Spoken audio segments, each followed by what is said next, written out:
Casey, flags only count during the tournament, right? Like this doesn't matter. What?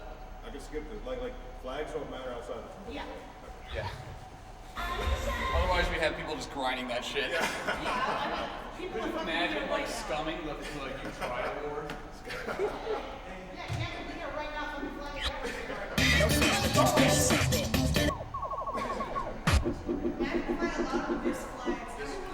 Oh god, yeah. Missed the last note.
morning. Try it. Whoops. Oh my gosh. That's black.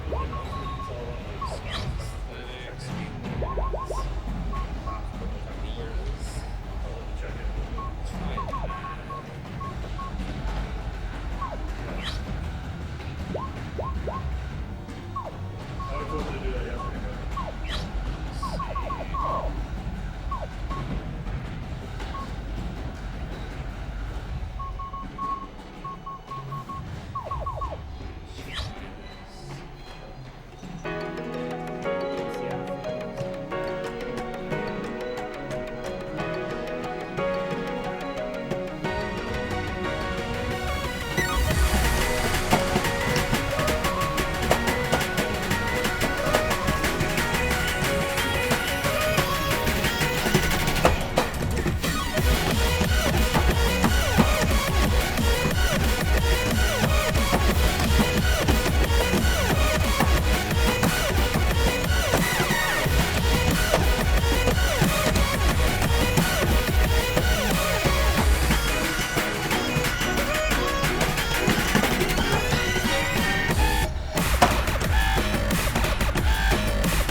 地球が地球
Everyone gets a warm-up song. Yeah, this one. Party, party.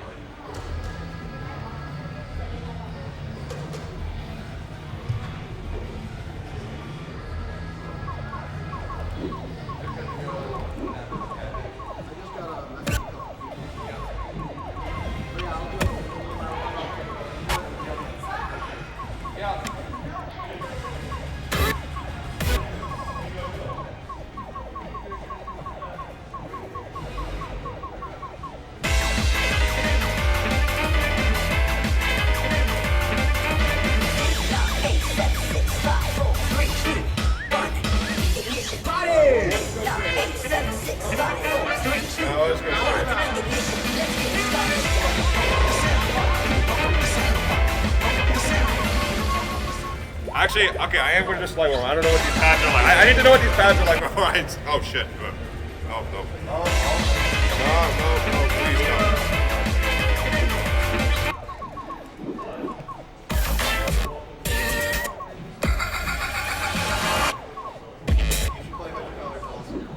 Oh, yeah.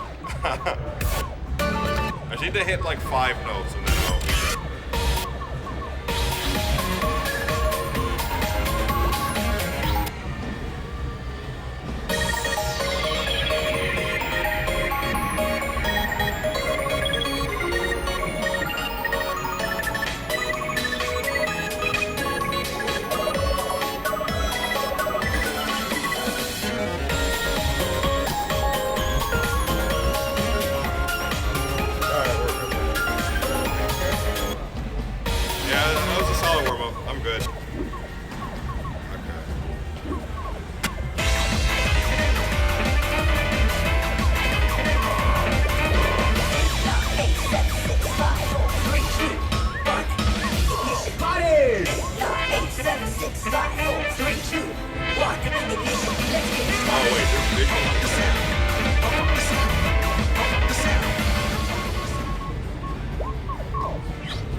electric, electric shock. 점점 전류들이 몸을 타고 흘러가며 기절할 듯 아슬아슬 찌릿찌릿 충분해 내 사랑이 과분해 껴거릴 날 아끼는 거다 알아 빨리 들다가 가시라고요 떨어져 쿵 여기는 어디 열심히 띵동띵 도대체 난 누구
Somebody hit the lights so we can rock it day and night. People getting down, that's right. From AM to PM. Everybody looking like stars. All the chicks and the fellas in the bars. All of y'all bumping this in your cars. From AM to PM. Everybody looking like stars. All the chicks and the fellas in the bars. All of y'all bumping this in your cars. From AM to PM.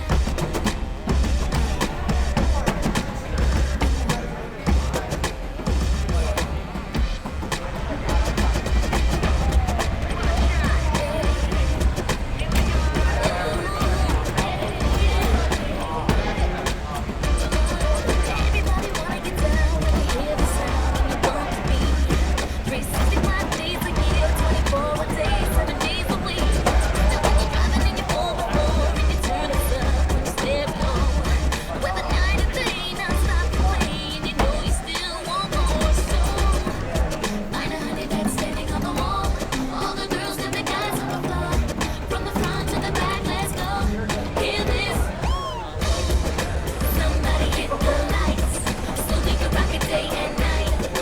People getting down, that's right. From AM to PM. Everybody looking like stars. All the chicks and the fellas in the bars. All of y'all bumping this in your cars. From AM to PM. From the front to the back, come on and bob your head, yeah. 365 days a year, 24 a day, yeah, yeah. No, we don't need no sleep. All night we rock that beat. So you know what to do, just make you move and make you move, yeah. I know that's standing on the wall. All the girls and the guys on the floor. From the front to the back, let's go, let's go. Hear this. Somebody hit the lights so we can rock it day and night. People getting down, that's right. From AM to PM. Everybody looking like stars. All the chicks and the fellas in the bars. All of y'all bumping this in your cars. From AM to PM.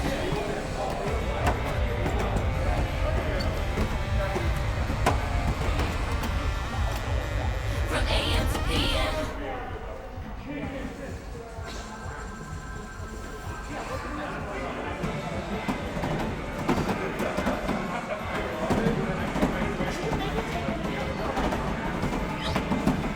Somebody hit.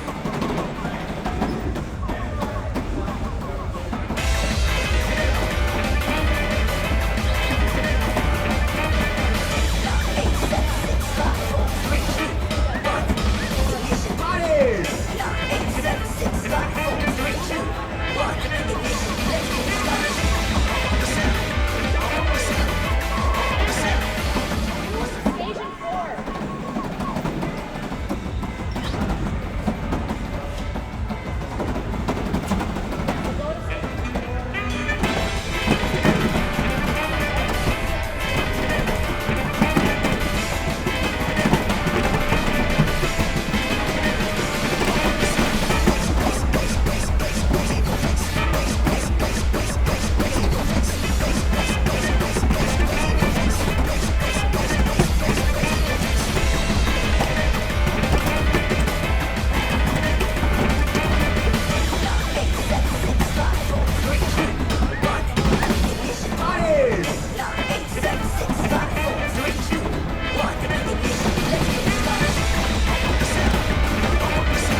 I'll take that with an untied shoe basically the whole time. Yeah.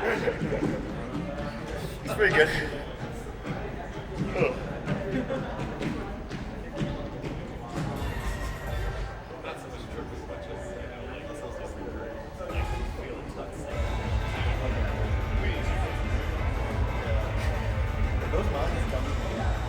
Oh, yeah, I have one, yeah.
There's nothing to do with music that like you get with that.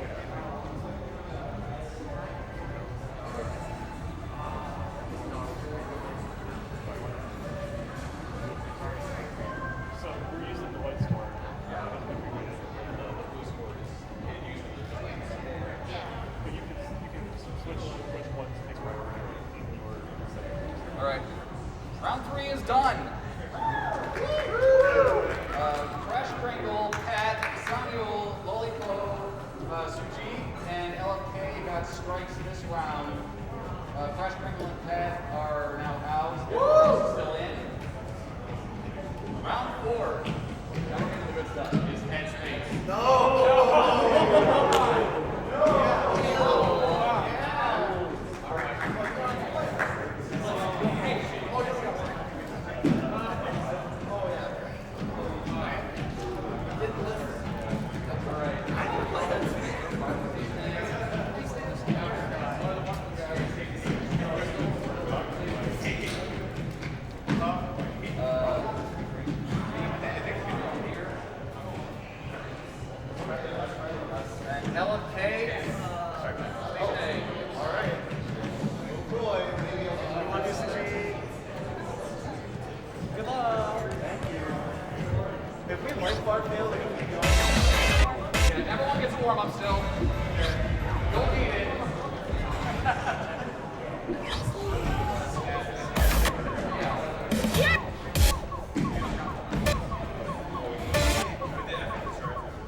Like, I was definitely in the beginning considering a lot. I was like,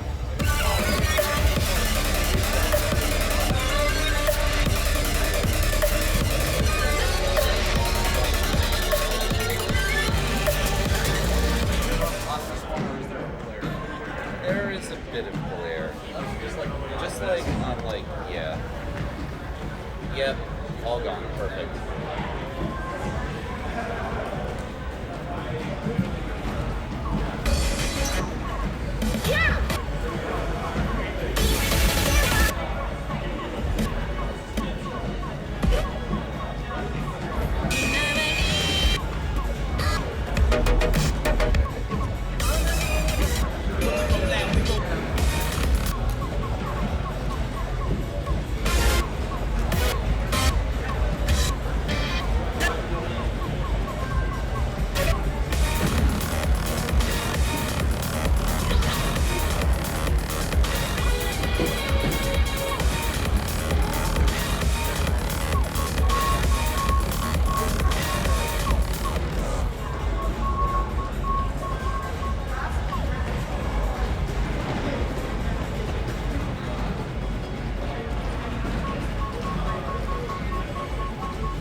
So you want to be a DJ? It's going to take an awful lot of practice.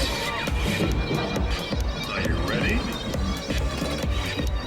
Well, let's find out, shall we?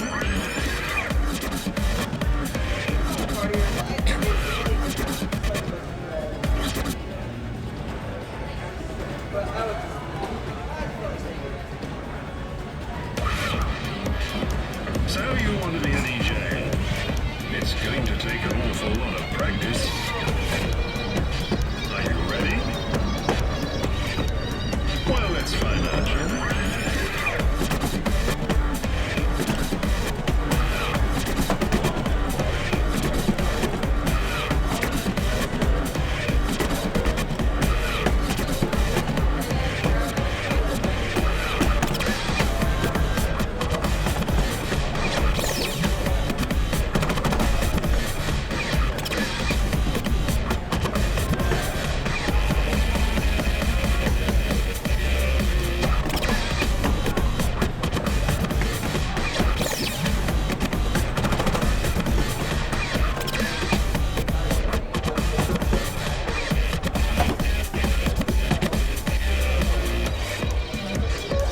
It's time to sort out the men from the boys. Wow. Watch out. Wow. This is no time to coach.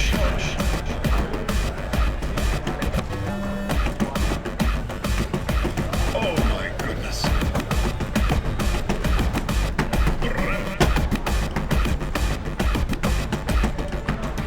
Well, it looks like we're coming to the end. So far, so good. But do you really think you have what it takes to compete with the mighty scratch perverts? This could be a step.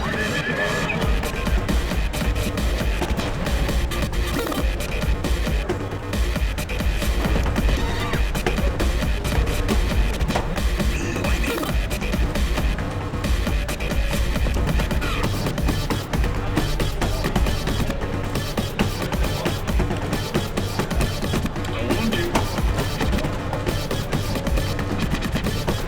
Have I really met my match?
Yeah,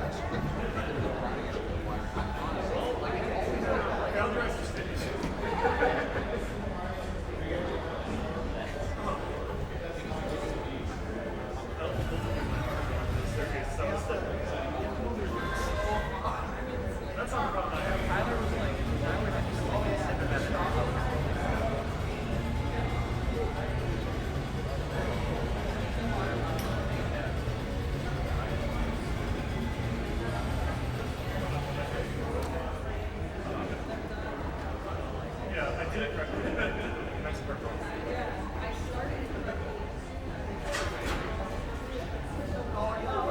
It's a window start.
Oh crap.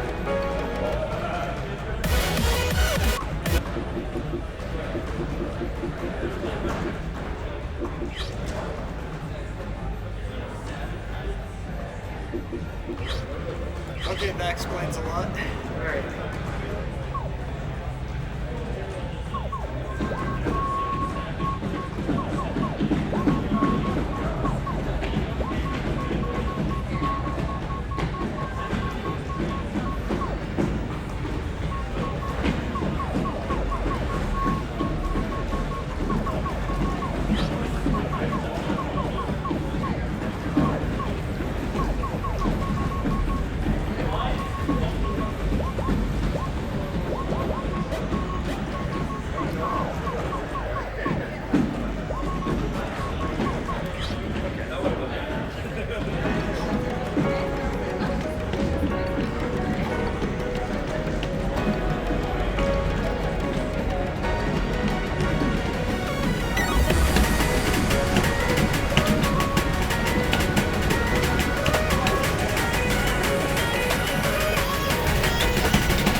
I'm taking a picture because I think this is better than my score.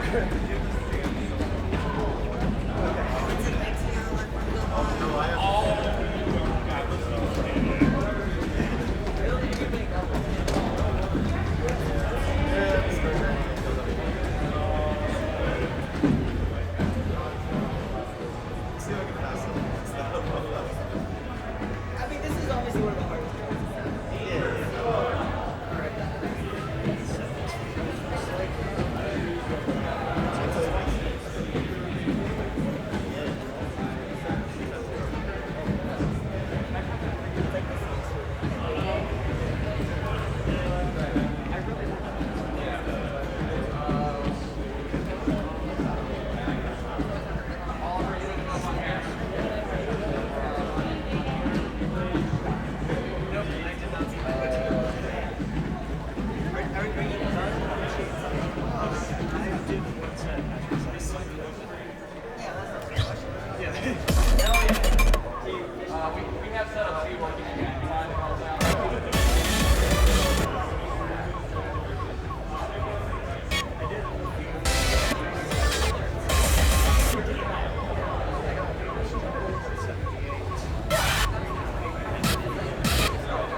again makes horsemen faster. There's horse faster. Well, they still make them faster on horse mode. Start with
Well,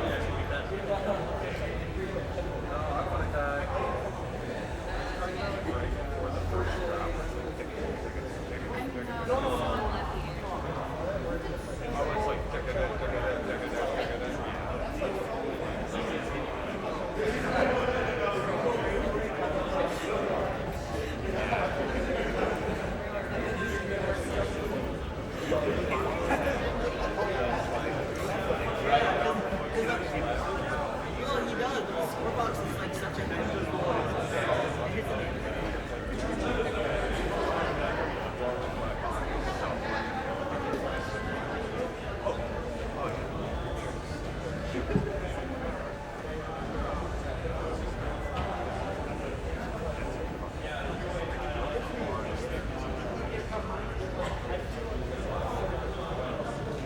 That is the end of round 5.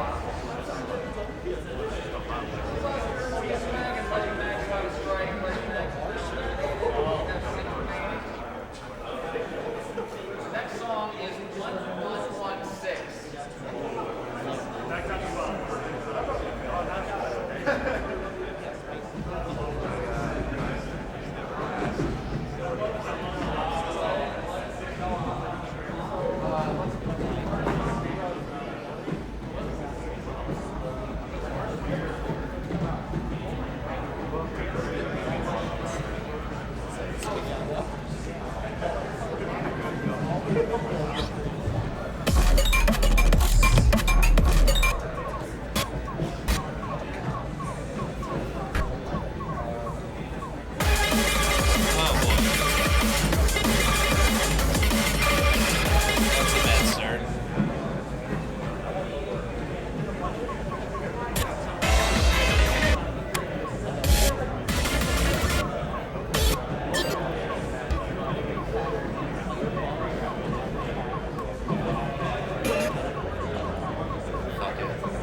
I didn't like all that lava shit. Karachi, more like Rangers.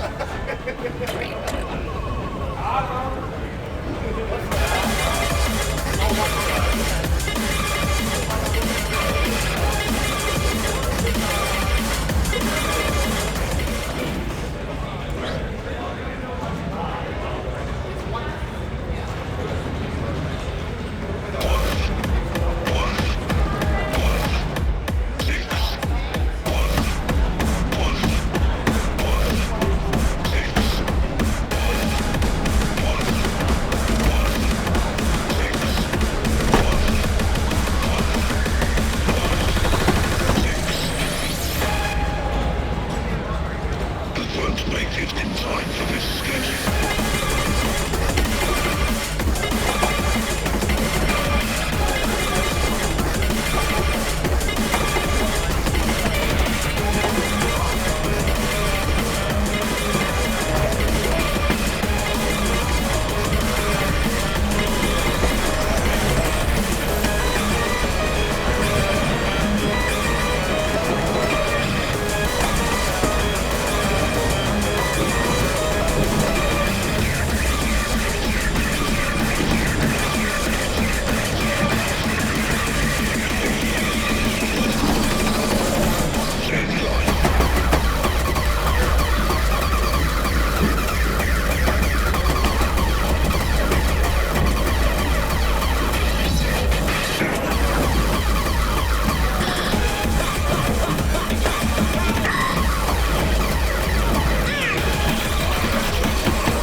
Over.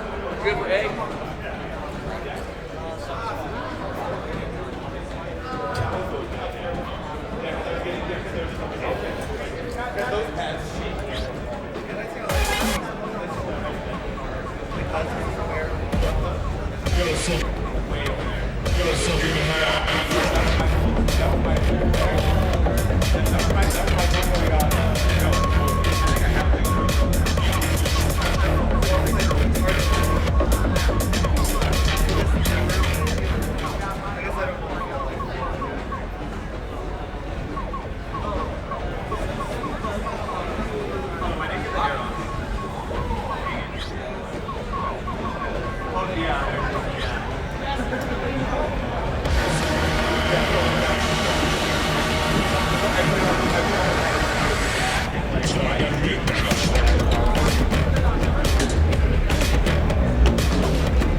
I got some really bad misses.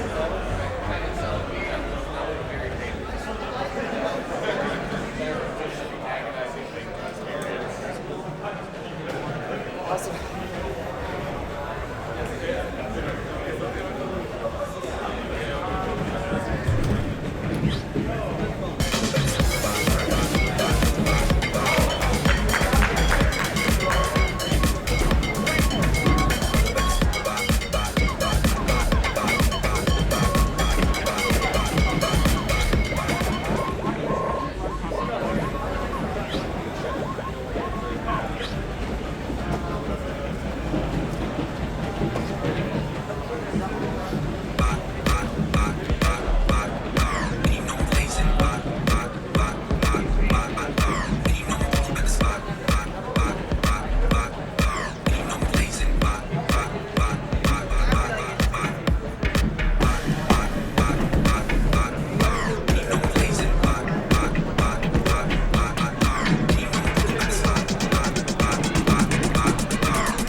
All right. We are going to start singles top 8 now. Our singles top 8 is Breaker, Eva Lemieux, Chance R, Tony, Bugsy, Tab, Molly Code, and Buster. If you are in top 8,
I'll let you pick.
Yes, please.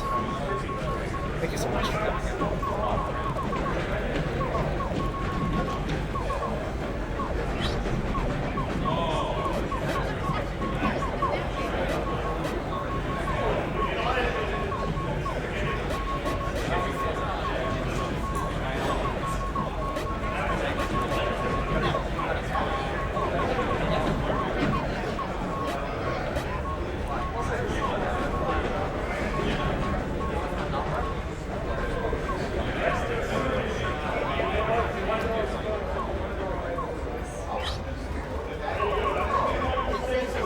Okay, good.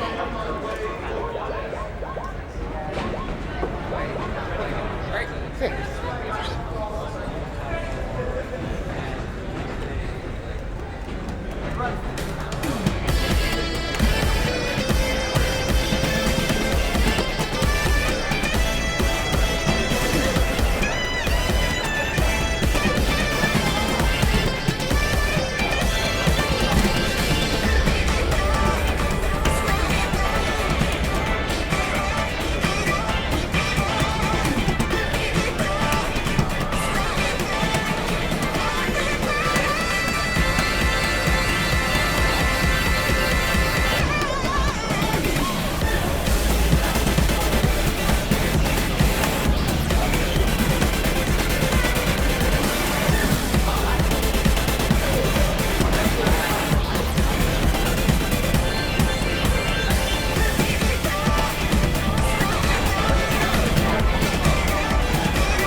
We should probably turn your X plus window on. Yeah, I was just like, oh. Oh, damn, okay. Is this actually on? Did not have that face lock on.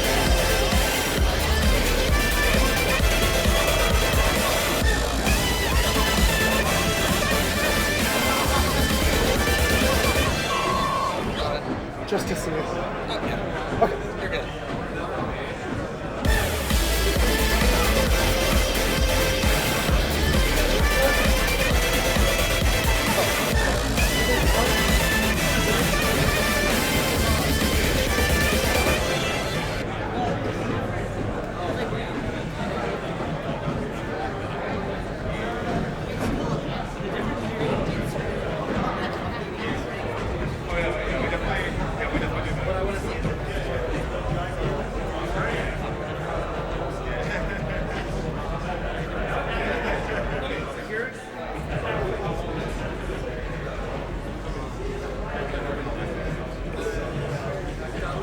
Hello, hello, hello, hello. No, I can hear myself.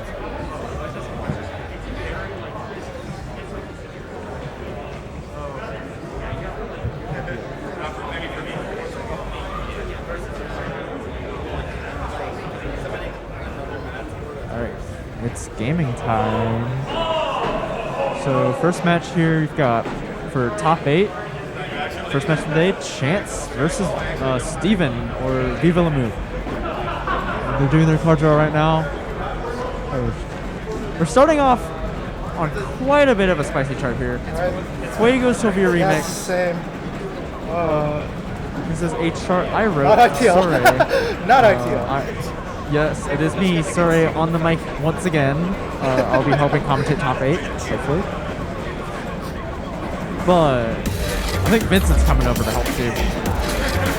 Anyway, we can turn the Chance flying castle. Yeah, I'm so excited to see that.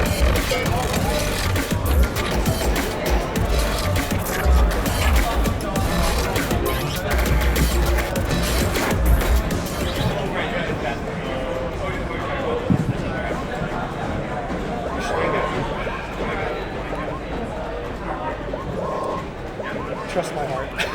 Oh, not the 5.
Not enough for Steve to take it back. Close match. Yeah. Great match to start off.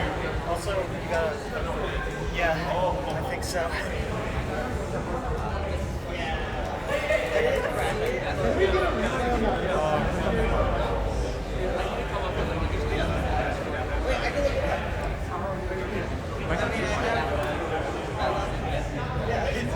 Okay, is this better? I think. Oh, Evan said they're directional mics, so.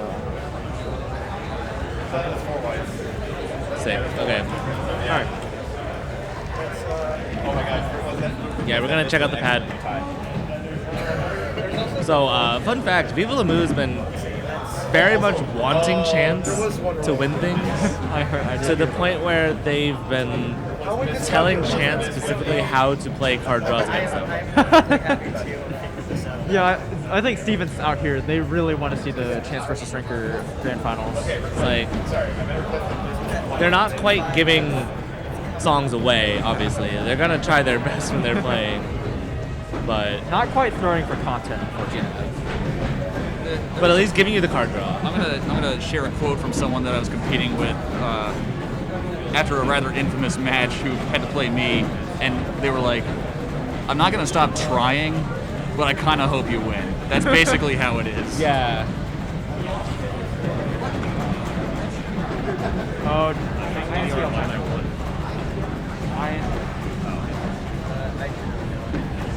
Oh, you know what? That drop roll was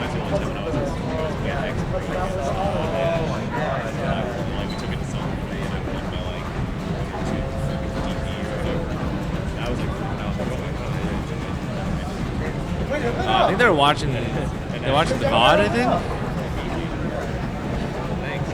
Man, are we ESPN now? might have to restore this. Debugging the GS response. No.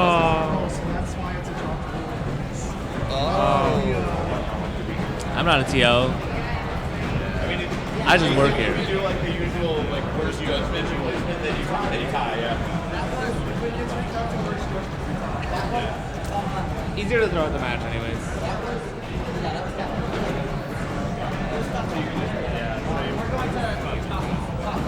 All right, they're tossing the song. So The video replay did confirm.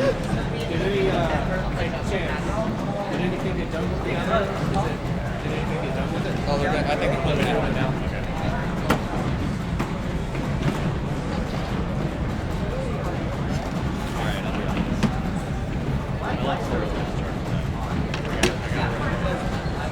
I really love Storytime's chart for like. I love Storytime's chart for like conceptually, but I would probably suck shit at it actually playing it. I don't think we get video replays. We're literally just pulling up the Twitch VOD. I mean, it was for technical showcase for, right? It was for technical showcase for, right? Yes. So it was like partially because like this is content that I want to see people play and try to do it, and partially like I want to make fun. So they just threw up the song. Have this discussion somewhere else. I'm on the mic, bro. It's the same song, just tournament yes. It was an ITL last year. I should do it in the options. Go talk somewhere else. This is a commentator desk. No, that's why I'm here. I'm being annoying. We can get the insight. This is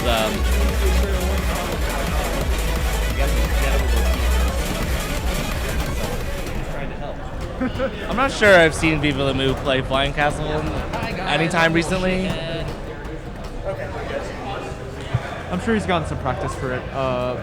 Otherwise, I feel like he would have banned it because Flying Castle does seem like something that you would want to ban if you were like completely just unfamiliar with it. Because like the chance of like, haha, I get it. The chance of like the other guy just knowing the chart way better than you do is too much. You can't really say something. Chance had an incredible run of this song against Brinker at the last bridge. So we'll see if he's able to replicate it.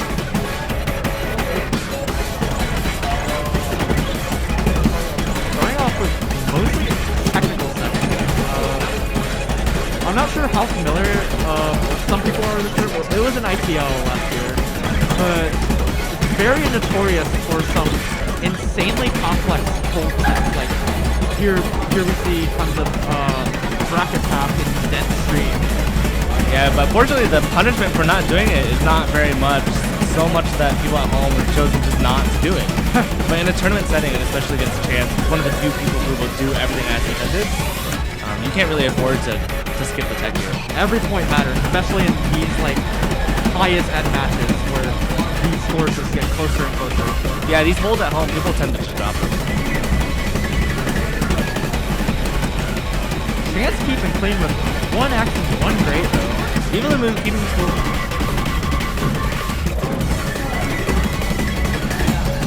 I would say that's honestly the hardest part of the chart. A couple more hold switches at the end, but as long as Chance keeps his composure, he should be set.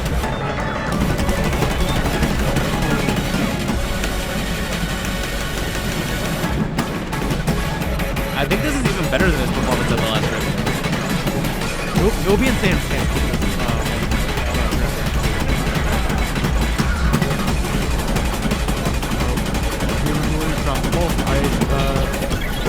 Not sure if we can bring it back this late in the song.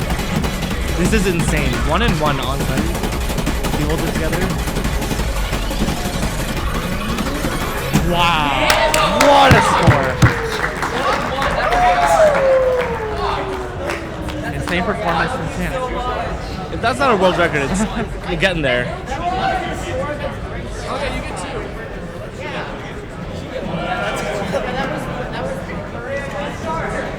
It actually makes me wonder why that wasn't vetoed. Yeah. Like, why? I mean, like, you look at this card draw, there's just so much threatening stuff, though. Like, wide out, immediate results, and Psycho Order. But against Chance, that's my first veto. I'll take it. No.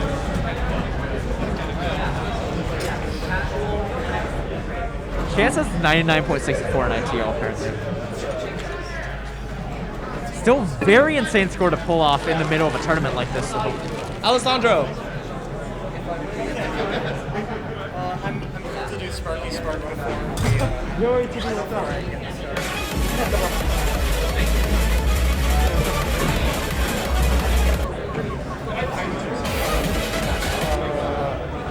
Let me double check.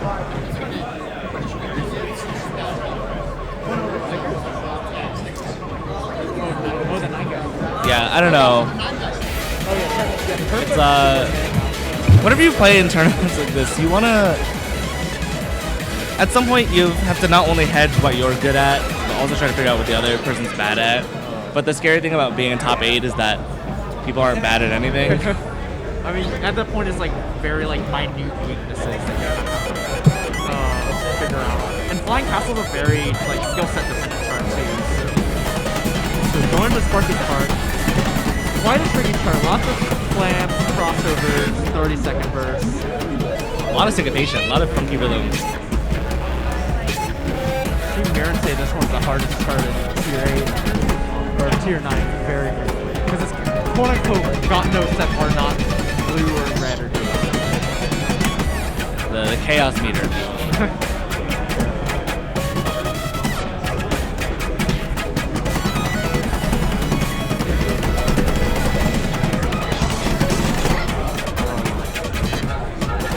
We're flickering a bit. These judge counts are quite close. Steven's picked up more excellence, but they have less whites. So it's swinging back and forth throughout the middle of the song. Oh, nice. Still up ahead in the break. A lot of chart left to go, though. Oh, they're literally neck and neck. Oh, that's like a point of... Literally neck point of two.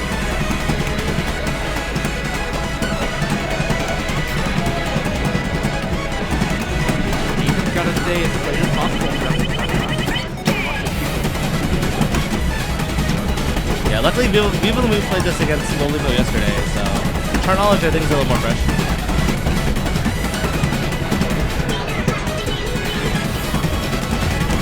With these excellence, oh, Chance dropping some more excellence. This could solidly go into Viva the Move. Yeah, the misses are. Ah, This is even alive. Wow, close match though. So Viva La Move takes Sparky's part. Not sure how we're gonna do this third song because Fuego got dropped. Honestly, being able to win even with those misses, At the break, we were tied, and I was like, oh, insane. What do we do I was for? so scared for the longest time. There's also a redraw one button. What's the rule? And then just play the first one or what? Vito.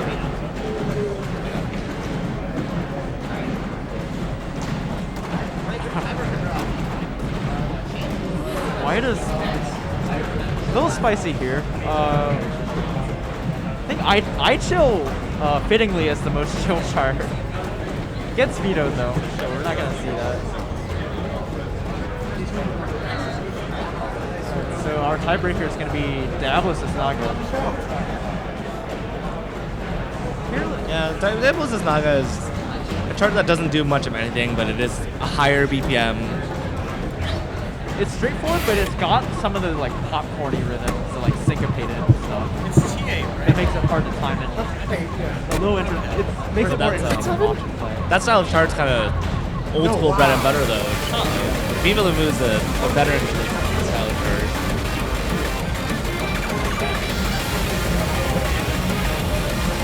I know Chance's white count timing has been improving a lot over like the last few months. But I don't know, I think I know Viva La Move more for having kind of stronger white timing. It was really showing in the last song. Where even though Chance is holding a stronger NBC, the white count was much weaker compared to Viva La Move's. Good to go. I think that also makes me surprised that Viva La Move would rule out Is there something like Rebellion, unless they think it's more chokeable. Rebellion's definitely got some choke points. I think it's got a kind of long 24 first in the middle and some of the 170 crossovers. Yeah, but those long like bracket foot switch, there's a lot of space in between. We're tier 7 started. Yeah. I think Chance definitely made the right move vetoing AI chill. I'm not trying to slip up that 24.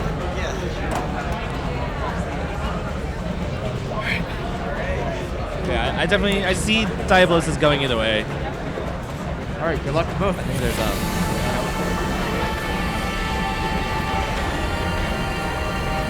on paper it's Viva Limbu, but we'll see if random misses give us an exciting match again.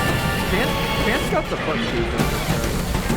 So he does have a bit of an advantage. But I think for players at this level, 200 isn't much of a 200 is not for speed at all. Yeah, not for speed.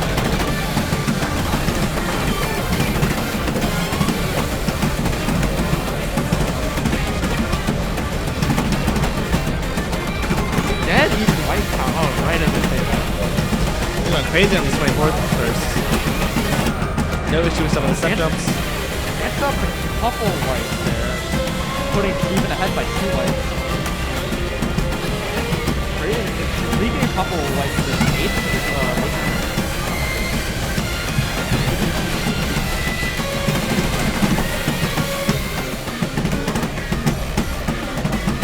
And like I said, this chart isn't very technical. It is just kind of like these bursty, kind of 200 BPM stuff. So every white that you bleed is one that you're gonna have to pay for each second song. The densest and most like rhythmic song. Like you've got those. Think of Prairie.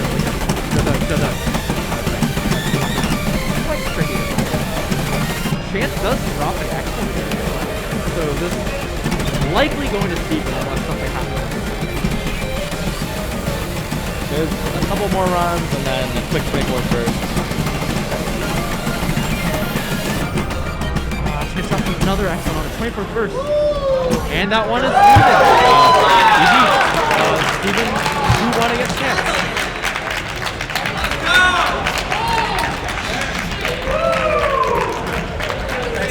22 white bars. Really thick. Good set as always. Yeah. Something I was trying to explain earlier, when it comes to kind of lower tier play, kind of like maybe 2 or 3 tiers below where we're watching right now, is that like when I do a card draw, I'll sometimes purposely pick harder stuff because harder stuff means that there's more of a likelihood of the other person messing up. So sometimes, like, if you don't think you're playing well, you can at least bank on the other person not doing well and making a mistake on something hard, which is unlikely to see at like on an easier 10 or 11. But it's just like at this level in top 8, the amount of difficulty that you have to apply in order for them to start making any sort of big mistakes like that, it's not really anything that even shows up in the card draws anymore. Like, not really. At that point, I think like you'd only see that at like the highest end 14s, like Flying Castle, and then maybe like Abyss. Do they put them on? Yeah, you're definitely more likely to see people make mistakes on something that has something very technical. Like, it's very easy to mess up turns, for example, depending on who you are, or very easy to like misplace your foot on a bracket and cause a miss. And then that's when you kind of like start metagaming it. Like, Chance is very good at crossovers, so if you're trying to bank on the other person making a mistake, don't do it on a crossover chart against Chance. But I mean, we even saw in Fuego, like, obviously in that case that was the pad causing issue, but it is maybe a good idea to protect brackety charts against people who, if brackets are going to cause issues for them.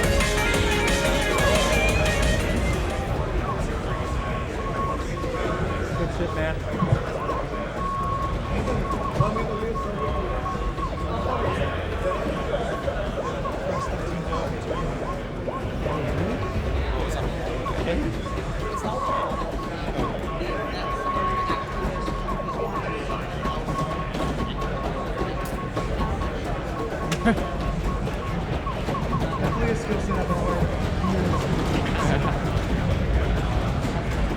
Up next, after this warm-up, we will be seeing Tony versus Rinker.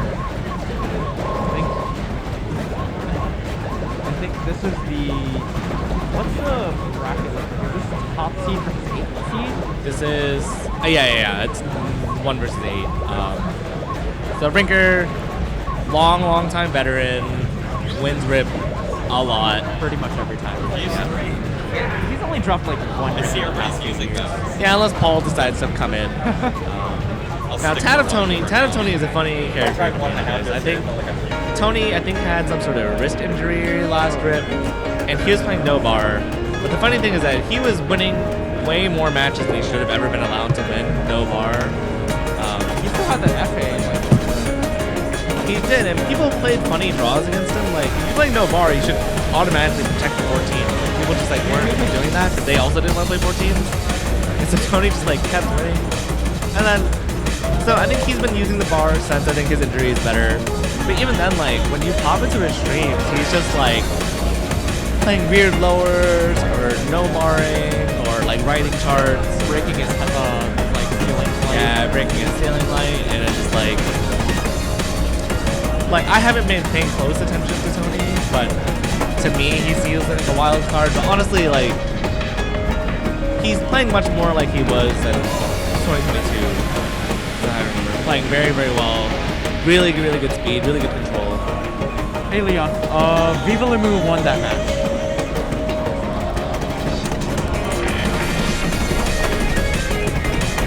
So yeah, I think Rinker's still the favorite to win this, but especially potentially being warm from playing doubles earlier.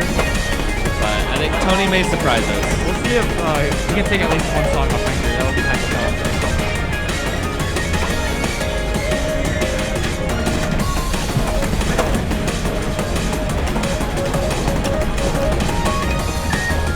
Yeah, Tony's form for crossovers is historically extremely clean. Like, the first time I ever met him in person, I watched him play Horizon during ECFA 2021, and that was immaculate. Well, we're getting some close matches in the warm-up already, so I am excited to see where this goes. All right, here comes the draw.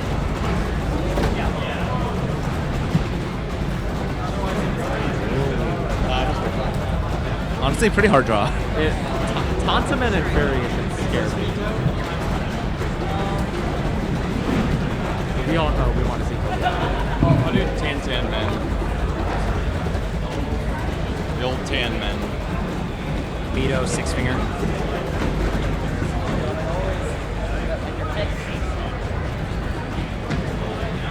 Protect variations. I'll do coconut.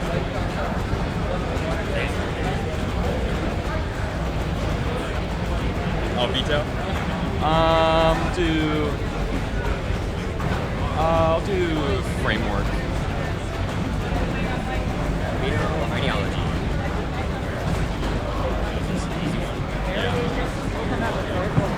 Yeah, they're both going the strat of not doing easy stuff. It's lagging. Maybe if we disable the anime performance a little.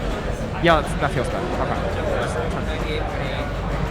Yeah, they're both going the strat of not doing easier stuff. I think they maybe the same principle as explaining earlier, where it's just like making sure that you're creating room for catching up, giving them the opportunity to make mistakes as well. This is actually like the super hype card draw in general, though. Starting off with a very notorious heavy rhythm start by ITG Alex. This one, I think he wrote for a democracy round in 2022, I believe. Late 2022. Didn't win that round, but we have seen it resurface for tournaments starting since, I think, RIP 13. Rinker, I believe, had to play this against Leon at DDR Storm and got a world record on site. ITL world record on site, so I know I saw a reaction out of Tony when this was protected. I don't know if he's too stoked to play this. I mean, it's up ahead by a little bit. Rinker did make a couple white links at the start, but these bursts do introduce a little bit of like volatility here. Both players just keep dropping judgments. It is quite difficult to match of all the rhythm mix-ups.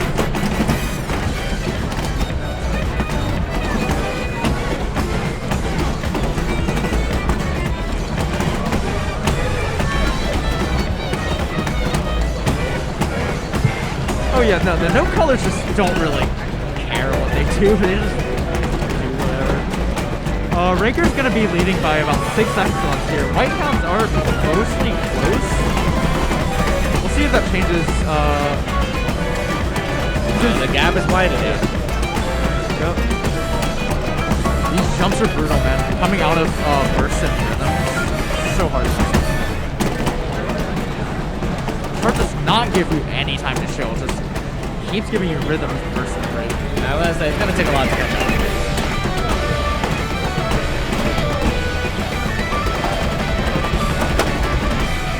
All blue on that 24th run. This is a runaway match. At this level, once you've created a full 1%, 1.5% gap, I think it's over. Yeah. Especially on the 12, it's not too stamina draining.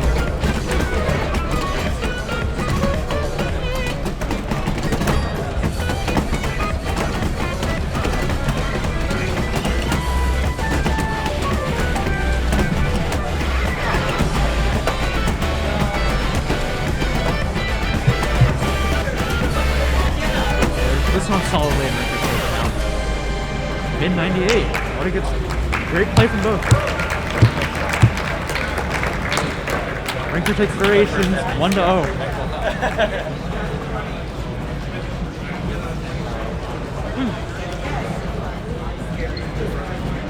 Up next, I know all of y'all want to see this. This is probably one of the most hyped charts of the year right now. ITL, been in the past couple tournaments. It's really hard to hear those like Hype slow as hell sections. song. Hype as hell chart. Yeah, it was like really quiet for a really long time.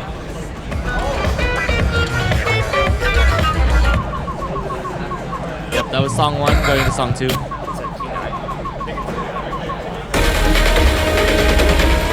The first match of the day was Chance versus Viva Lamu took that match. Winner side.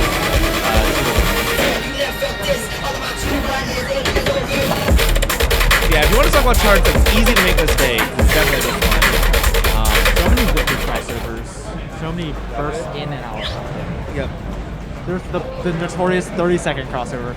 I do remember Ash sending me a beta of their pack with Coconut, and they had changed it so that the 30-second crossover was removed. I was like, put it back, man. People know the chart already. Yeah, lots of side switches and brackets at the end as well, which is very easy to just drop something. So if Tony can keep their execution clean and Ricker drops any of them, this one could be Tony's. I do think Tony's quite strong this time. Very technical, very oh, it is tied. Another fancy different drop.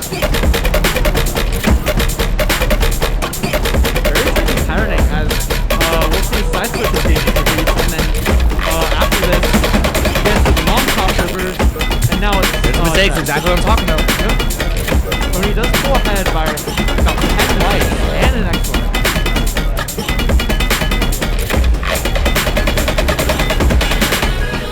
Tony absolutely cannot get a miss. There's no avoidance with these kinds of margins.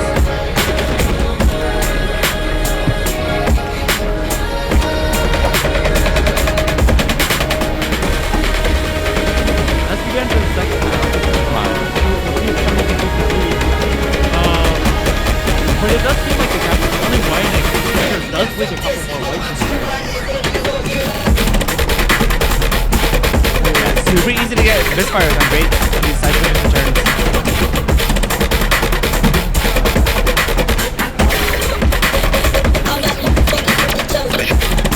Tony doesn't get a miss, but he's got it.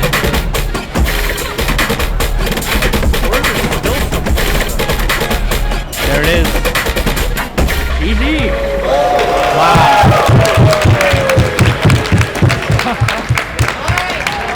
Great shit, man.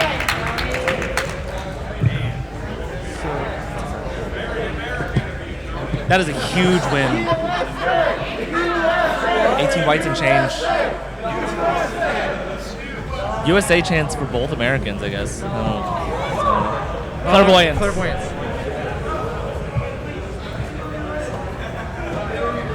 But that's the meta. It's like the charts are getting more and more complex. You're more likely to get a miss than you are any other judgment.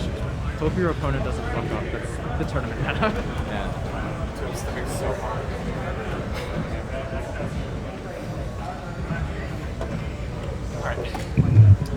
Third song here is going to be Clairvoyance.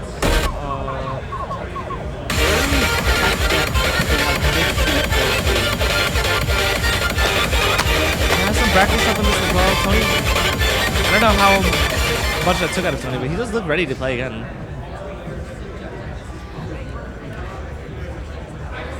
I think this could go either way. This chart feels like to me caters to both of their strengths. Ready when you are. Yeah. I would say this is definitely less technical than Coconut, but definitely more demanding. It's a longer song. It doesn't give you that good of a break.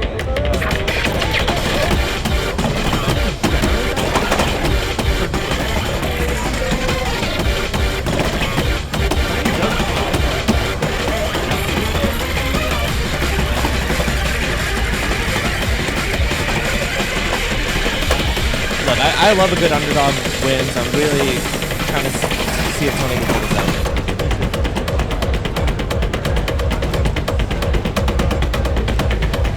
Tony can keep his cool and just minimize the amount of white connections.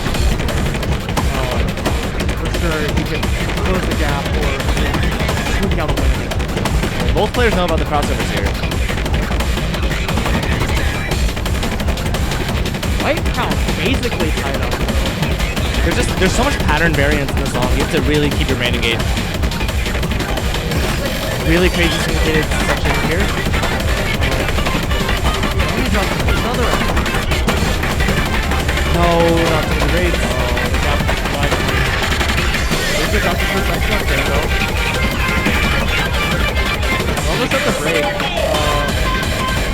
The second half is,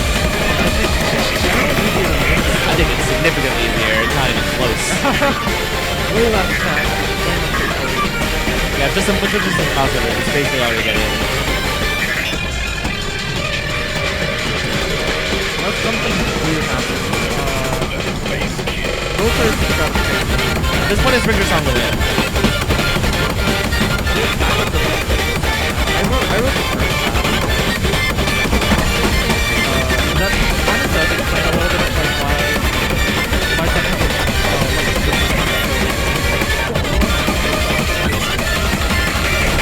Yeah, Ringer's keeping his cool.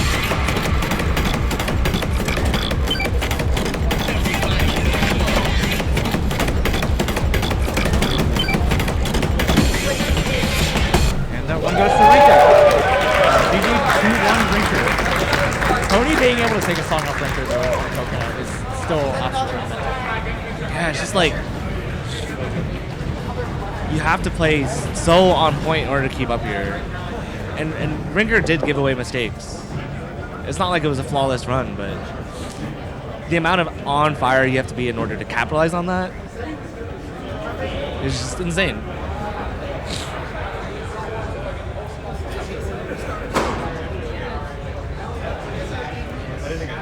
Yeah, Tony should be very, very proud of that. Not only that score alone on Coconut, but being able to use that to take us on the record. Love me a good underdog story.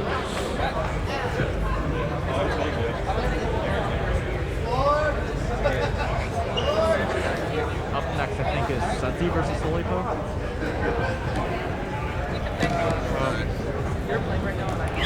This is a homie match right here.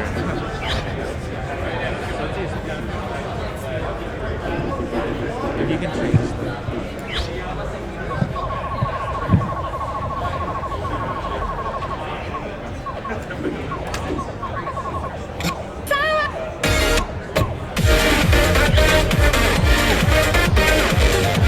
Yeah, Seti and Lollipop have been playing together and playing the matches against each other for many, many years now, so it's definitely just a homie match.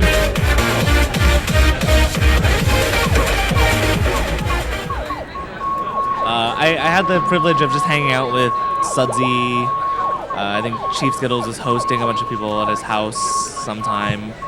and Sudsy was just playing games, and kind of like the difficulty of things he plays at and the level of ability he plays at, just in the comfort of someone else's home on his own whim. It's like pretty outstanding.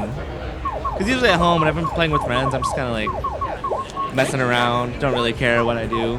But he was playing 16s for fun. Yeah. To be clear, they were dragging. Actually, Yeah, Sudsy was raised on the school of Dragon Force. I have my Dragon Force Prime. But so is Lollipop. Let's be real. We can see it in Sudsy's shirts too, like Mirage Age. I don't think it's in the pack this year, but Sudsy's shirts tend to be more straightforward, but still like very physically demanding. Yep. But Lollipop also really scary. I remember at the last rip she was kind of injured, not like feeling too well, and so she wasn't competing in the last bracket. But I remember on Sunday, this was after IT singles had already ended, when the machine was on free play, she was playing Black Ray, which is the 13 from the ITL pack last year. I don't know if it's in recent tournaments or not.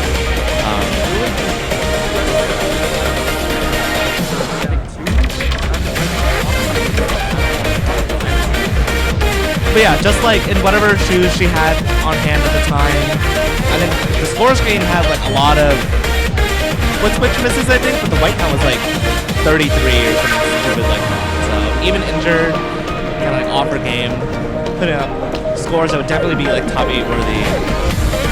And now I think she's more recovered, and also has been playing pretty non-stop over like the last 2 months. So very fresh.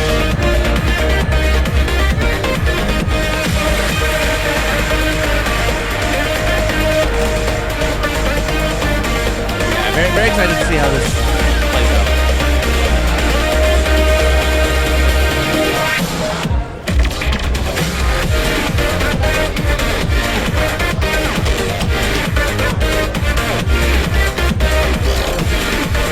Yeah, warm-ups going on here.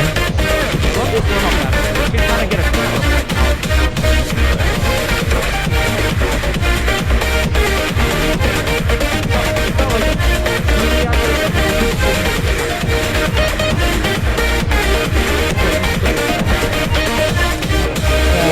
Something I learned from Ambone's commentary is that the warm-up is used so much more for like, it's not just warming up your body or your legs or gauging your opponent.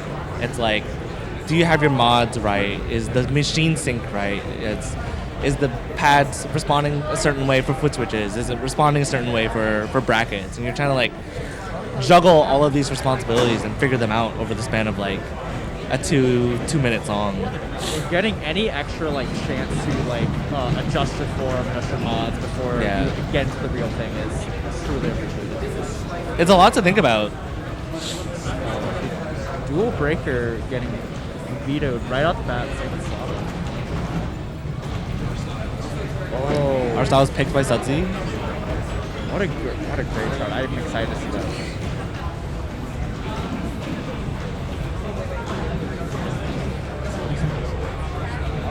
I'm excited to see anything in the remaining pool, honestly.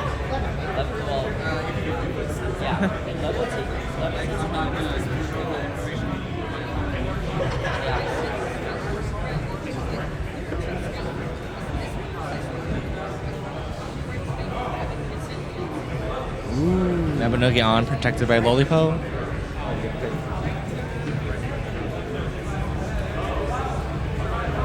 Chromatic Burst vetoed by Lollipop. That one's real difficult. So real story time. Is this story right? Because you missed it. Alright, starting off. Sudsy's pick, Our Styles. Absolute classic tournament chart. Our Styles is a pretty good example of a choose your own adventure type chart for me, where there is an intended way to play it. However, the intended way to play it has a lot of movement. So Sudsy is a classic form doer. If there's a way that the chart's intended to be done, he will likely do it. I don't know the last time I've seen Lollipop play Our Styles. I would like to bank that she's gonna do triple steps instead of crossovers in the first section.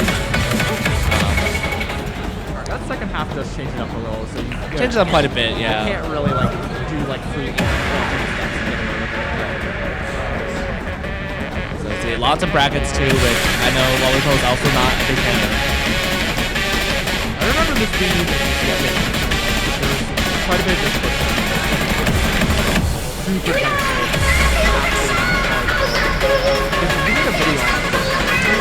Maybe. Alright, here we go. Let's see how each player chooses to do this section. As expected.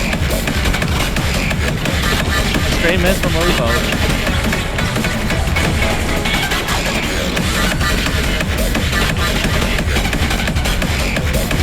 Very easy to accumulate. Especially with the moving 30 seconds. Honestly, I think this match is closer than anything.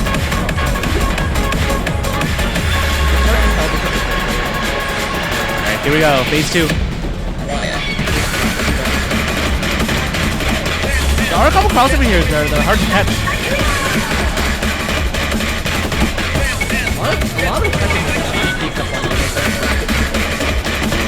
If you're not prepared for them, they will sneak you. Neither party here are getting caught up by the crossovers. Second crossover has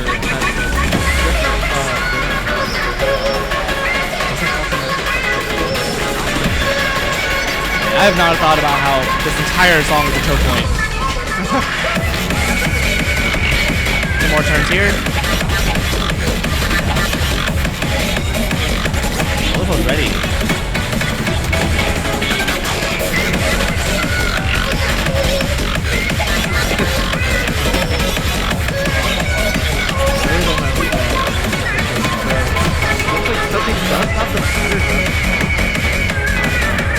Yeah, Lollipop was holding it together until that last phase. It's a couple tiny little wings here. This is so neck and neck. I think the judge stuff is basically tied, except for like the difference between wow. That match was decided by the miss. That match was literally decided by the miss. That one miss. 0.01! 0.01! No way! That's a good protect. Casey, give me the star! Sozzy's picking up many songs over the course of the weekend. I'm glad that you were on the second. Yeah, it's just like, yeah, I was kind of like calling out phases of the song. Like, there's kind of like 3 major phases plus like that outro. And just like in that last, like that third phase, I think Lollipop just started bleeding white. I mean, this song is extremely draining, so sometimes even if a certain section's easier, if it's happening towards the end of the song and your body's more fatigued, it's much harder to keep up. The turret does not show. Even in the outro, you still got the syncopated rhythm, you still got the, like, it just throws another crossover. Yeah, you just can't chill. Sorry,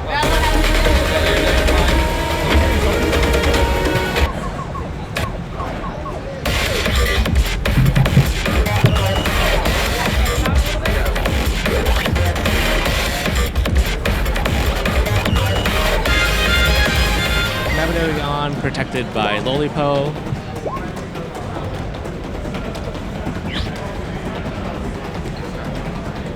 This is the chart where I anticipate both players are going to do the form because the way the patterning is set up, it's hard not to. You can't really do it anyway. It's like mostly like and side switching. Your double stepping has to be quite good in order to achieve this, which not everybody has that again. Absolutely not.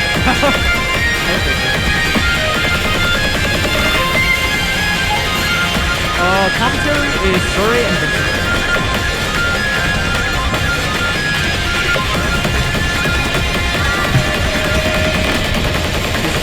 Does sweep quite a few lights and a couple matchups. Song has just started, so we'll see if this changes through the intro. Really first thing, white finger. Only taking a couple lights.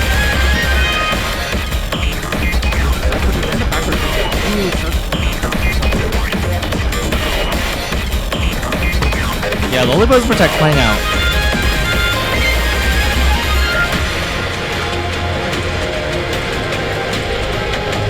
Yeah, let's turn down game volume.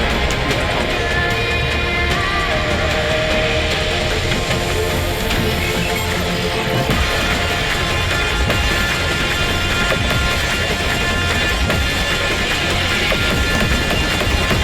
Okay, going into the ending here, you're basically only going to see foot switches and crossovers.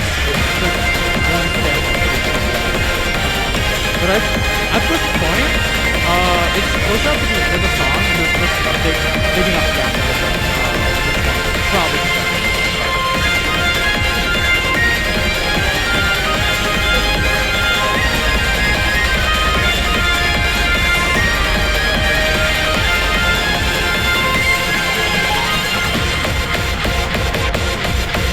Quite a bit surprised though. I didn't expect Sucky to do a little bit better during the they are very strong. It's possible. Great win from Lolipo. We'll have the set go 1-1, going to the last song, Submerged Serenade. Relentless at ideal achievements.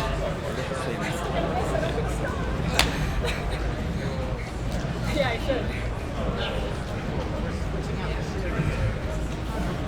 Yeah, all shows didn't help me.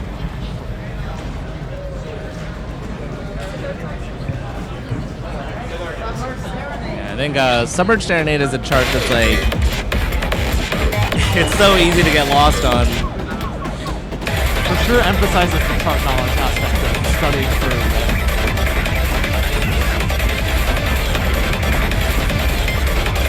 I designed Submerged Serenade in a way that makes it like introduce the gimmick of like the rolls slowly over the course of the file, and then at the end kind of just it's a knowledge check of like, do you know what these patterns do and how to hit them? I'm surprised. I feel like I would have expected Sudsy to do a lot better on the last song. So he changed out his shoes after the song.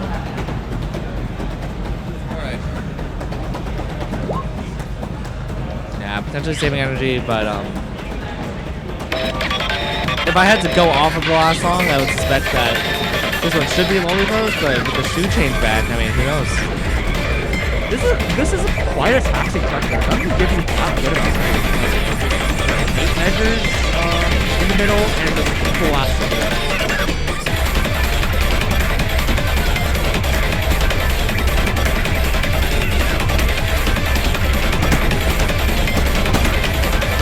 Introducing crossovers here. Oh, matching that one right now. Still the start of this part though. Good spin anyway. Both players choosing to fill in the rhythm for the roll. Oh, I love this skill stepping from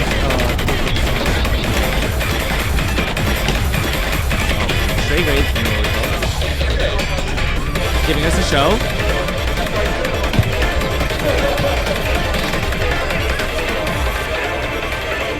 Coming to the break, Sucky has a very slight advantage over the Lolipo here. Only about like 0.15%. Yeah, both players getting caught out.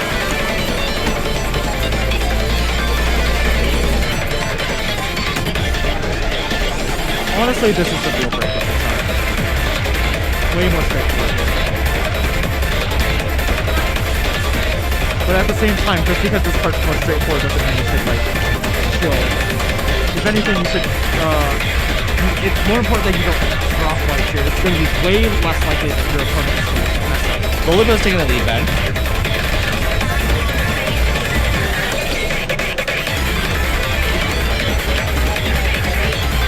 It's so easy to make mistakes here. Lolipo dropping some more grades. I wonder if that might be enough for Sucky to catch up. Not quite. Lolipo takes song 3, 2-0, and the set goes to Lolipo.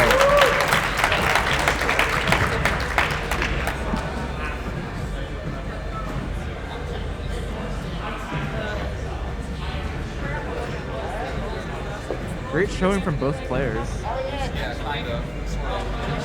It's like it's not that hard, but every time, like as soon as the great downgrade is coming in, I don't know.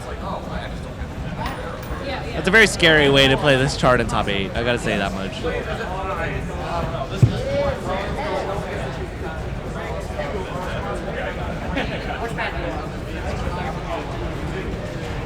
I'm sorry. I mean, I don't really know. Okay. When I was playing here, I think it's time for me to enter my tech list. I will pick left. That is a strong white count, but against a lot of people on top 8, you would not be able to bleed those kinds of grades. Alright, So I think worked out for Lollipop this time. Will not work out for her again the next time. Definitely not.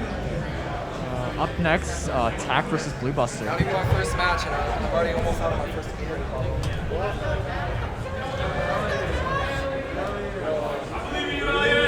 Playing games. Okay, where's...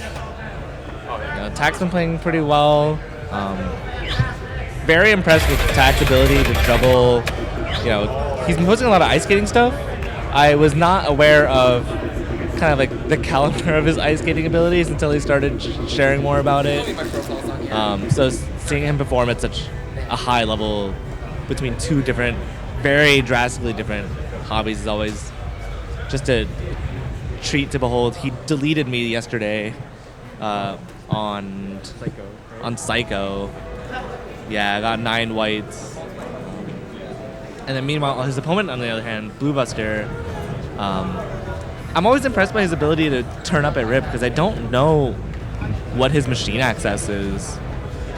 But I do remember at a previous RIP, Slaughter, which is notoriously techy and notoriously complicated, Blue Buster told me at a party that night that like he beat someone on it in like top 8, I believe.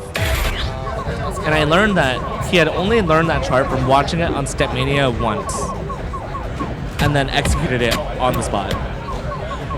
Yeah, I think, from what I can gather from Blue Buster, he doesn't have that much pad access, so he mostly plays like stuff on keyboard, but it still translates over to like being able to, at least for him, I think that's like something that other players don't have, is just like playing a song on keyboard doesn't necessarily mean you can do it on a pad, but for him it seems like it is the case. And also from having such a rich DDR background, I don't know if it was only T-Swag or maybe Blue Buster that has maybe the 14 gold lamp on singles and doubles. I don't know if that's true for Blue Buster, but he does play a fair amount of doubles as well. And there's also certain skill sets you pick up from playing a deep amount of DDR, which both Tack and Blue Buster have a lot of background in, which is just like the setups are like insanely laggy, or like the song offsets are really different, or like especially for Blue Buster playing in St. Louis, I know like the pad conditions are wild as well. And when you play so much DDR in a public setting, like these are just things that don't phase you. Like they're things that ITG players might whine about, but DDR players just shuffle up and deal. And so, Blue Buster's also had no issue. It doesn't matter what setup you put him on, like he's probably going to be able to play on it. He'll probably be able to find the offset on it, not need to tweak too much. The other thing is that Blue Buster is just, I'm pretty sure, very good at sight reading tech charts. When I was running the tech SRTs, he was placing quite high. I know at TPE2 at least. He really enjoys that kind of thing, I know that. So I think that plays a part in just like not having to practice the path like on a pad as much.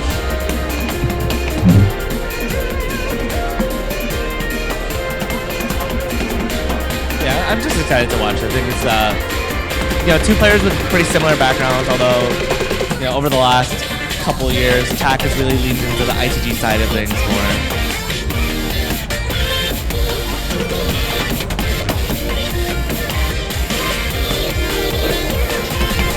Tack mentioned to me about his L-Tech gaslighting a couple times, so I do want to see him perform well on these pads. Very well maintained for sure.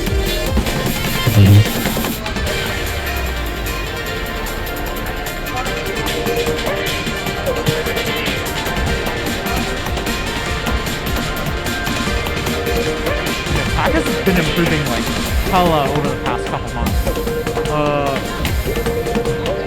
His white count for sure is. His white counts are for sure like dropping fast, like faster and faster every day. It's very scary to see him play in a head-to-head tournament like this nowadays.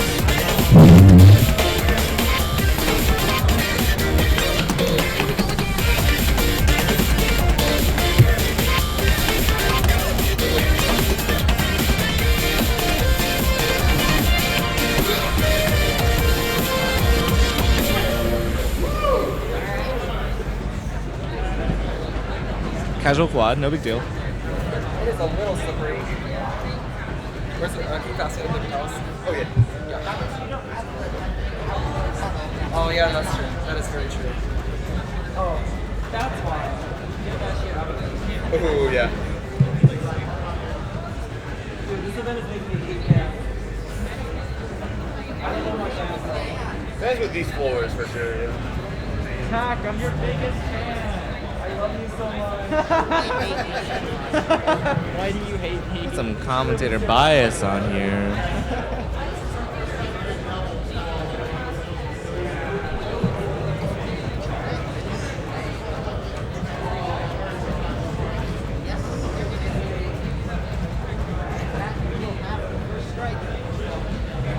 Oh, very funny to see one of tax charge show up in this draw.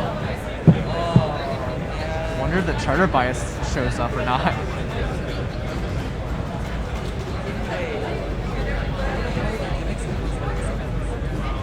There's always been Gary.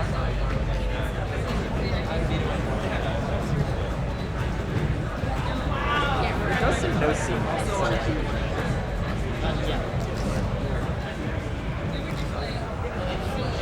Reset. Taokion vetoing hugs and hexagons. Sorry, I'm not trying to RNG again.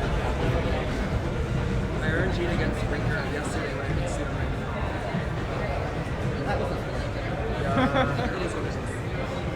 Oh, yeah. You know, I didn't engage RNG.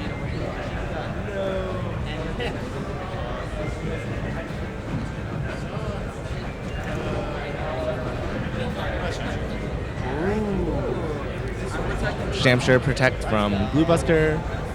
A time lock protect from Taokion.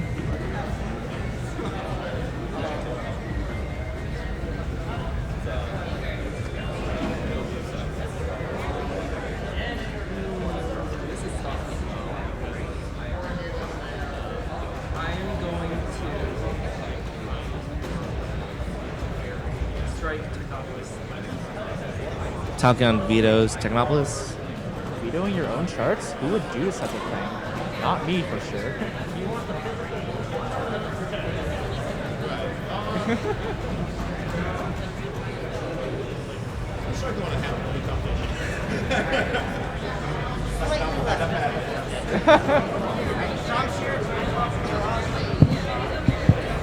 And the draw. Starting off on Blue Buster's pick, Shamshir. Yeah, very funny. Okay, I might actually. How do you feel about this one? Since it got into ITL this year, didn't it? Which is kind of funny to say. Did get into ITL. It's an unlock. Hold up. Maybe just a little bit. I think Blue Buster's very strong at movement-related stuff, and it compounds with the fact that he reads very slow. And so, when you read slow, nothing catches you by surprise. You get to see so much of the pattern as it's coming up, and you really get to use all of the time required to move.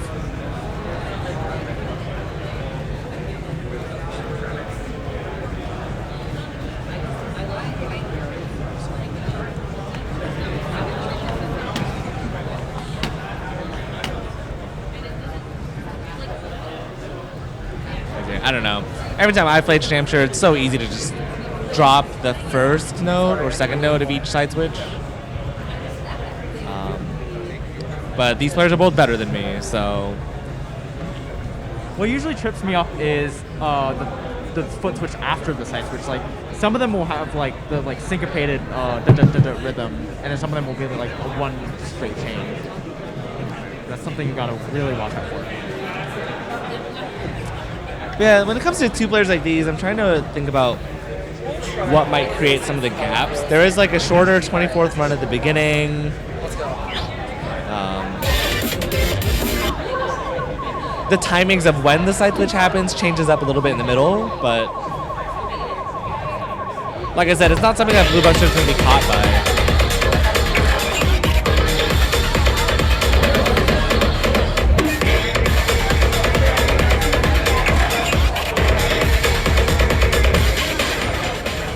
Yeah, come on and sham, and welcome to the sheer. Wow. What's the closing model?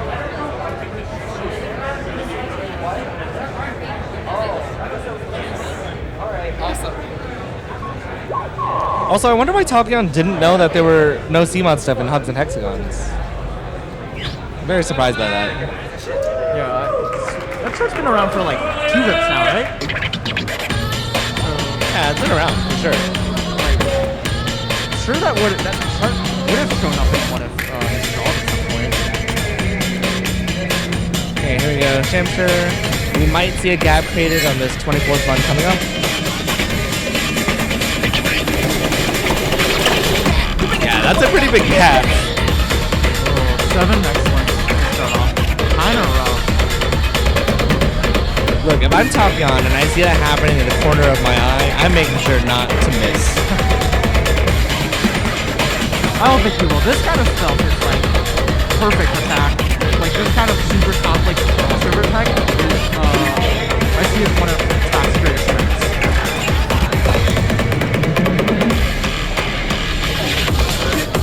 Yeah, it's a pretty sizable gap right now. And, you know, that down arrow, great change. You know, also something that people knew was having issues with, so.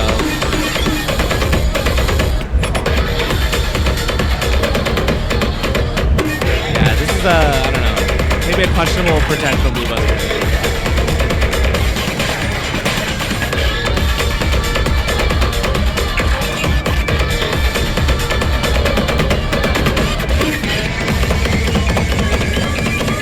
Kind of funny if we see Blue Buster take start after tax pit. Yeah, I hope they take a look at the down arrow. But it's definitely player discretion to make that call, though. It's not really anybody else's responsibility.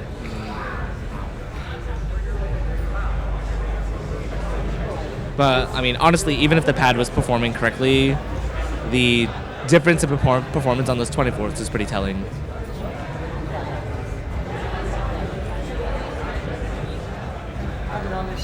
Blue Buster might be letting it rock. I don't see him requesting an arbitration.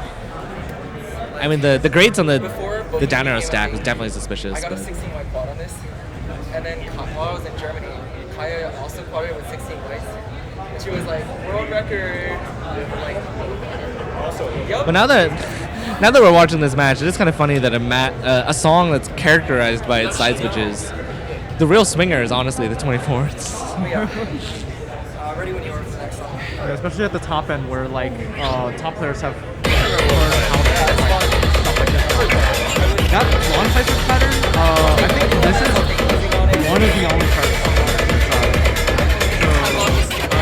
I guess we've had about like half a year now to get used to that, and now we're seeing top players starting to hit it more consistently.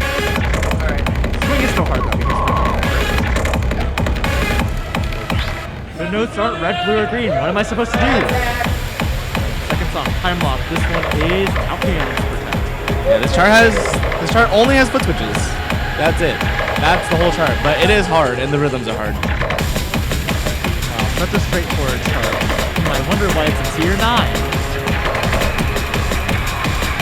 The hanging switches, you definitely have to pay a lot of attention to your form to not drop them. I do feel like it is very easy to get a hell of this.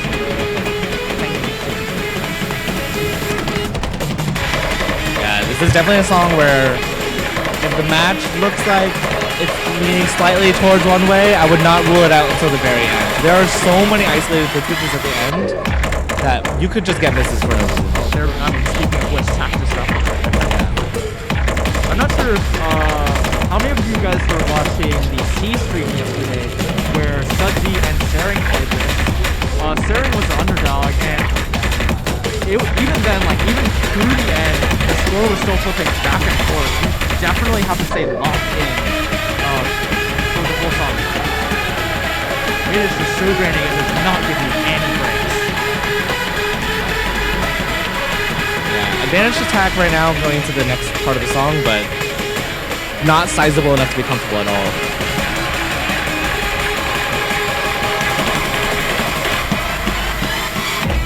This section kind of similar to the first section, but some of the longer streams. Another miss for tag. Miss traded back from Blue Buster. Talcon still holding advantage. Still with the lower right now. While Blue Buster does lead some hits in these flip. Yeah, Talcon's really running away with this one. Blue Buster does not look comfortable with these types of patterns. Yeah, that great. I think this seals it for Blue Buster. You never know. Lots of misses on isolated flip switches.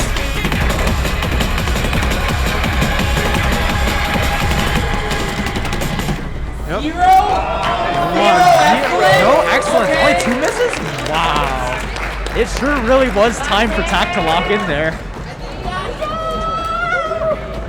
Let's go. That's a run. Good matches. Good match. And we'll see the set go 2-0 to Tack's favor.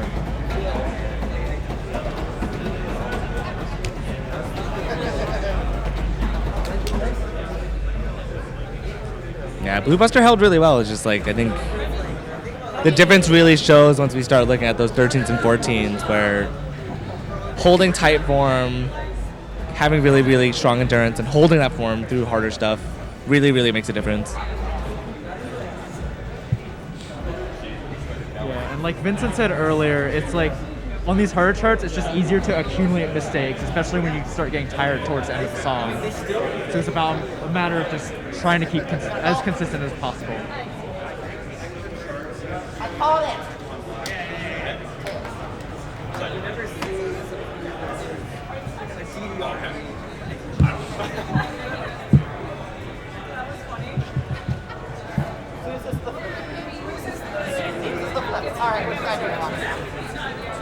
Alright, is this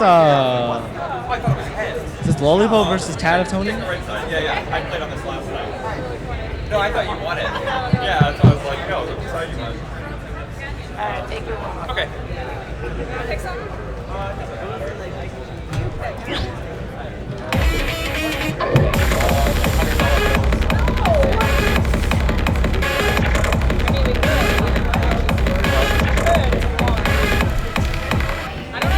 Yeah, I think the most suspicious arrow on player 2 has been the down arrow.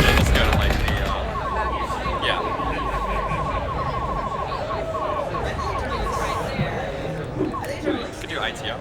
I haven't had the chance to play on this pad, but I know the last pad I played on, I actually didn't have too much of a preference between player 1 and player 2. I think last group I was like, if I didn't get player 1 side, I was distraught. At this rip, if I didn't get the side I wanted, I was only, minorly inconvenienced. So I don't know. I think the modding's been okay.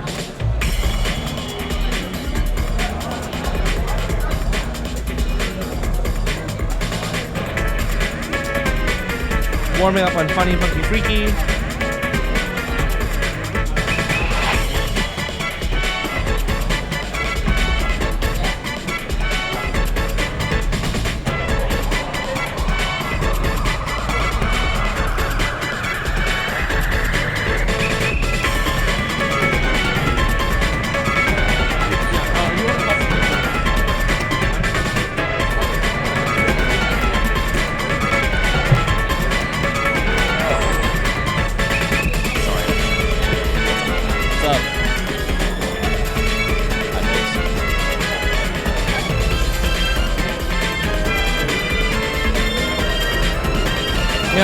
Tony is still a mystery to me.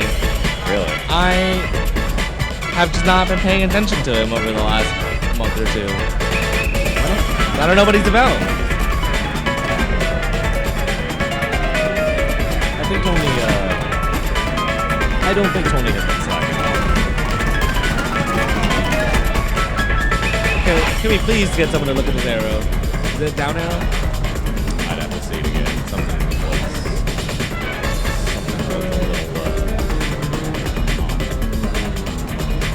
he's a cowboy. But no, I guess to, oh wait, this is The warm up, yeah, of course. so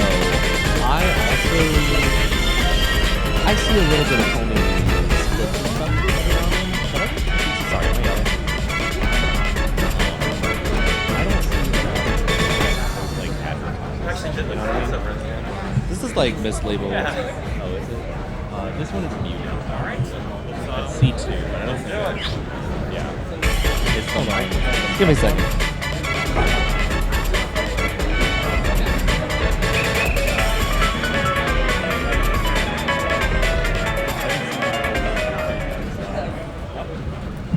Well, there it is. I'm trying to improve the volumes, but I did. You can say I manifested it. one of these things is labeled game audio, not doing anything.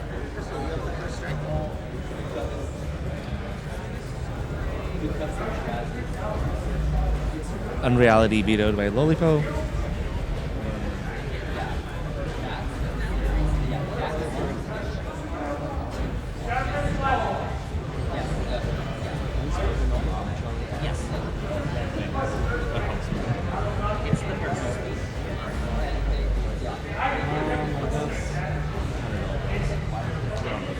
$100 bills vetoed by Tony. On my pick.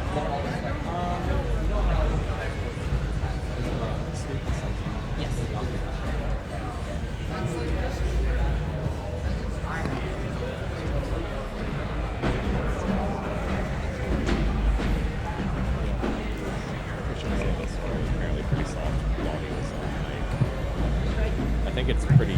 It's directional. Yeah, it's pretty directional. Is it? Should it be vertical? No, it makes it worse. Okay. Who's talking up there?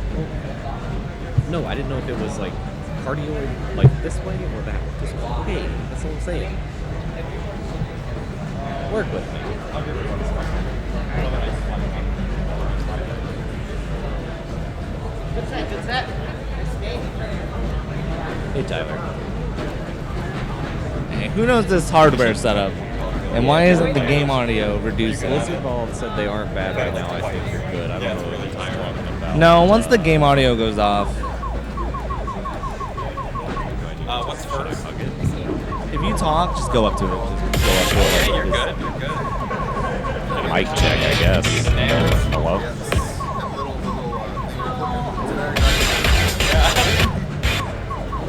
Where's escape at? Is it 8? Ah, yes. Oh, nice. Noted stamina step artist Hank.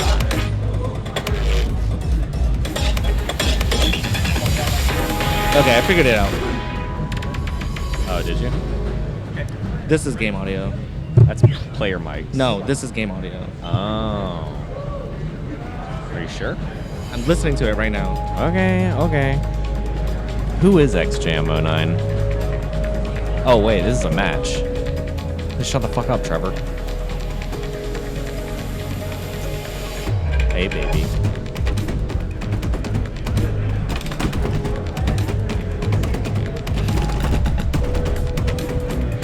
Alright, this chart has a lot of brackets. It has a lot of turns where if you don't do them, you could be paying for it. So it's a Sudsy chart, but with brackets. Is something going on with that pad still? Not sure.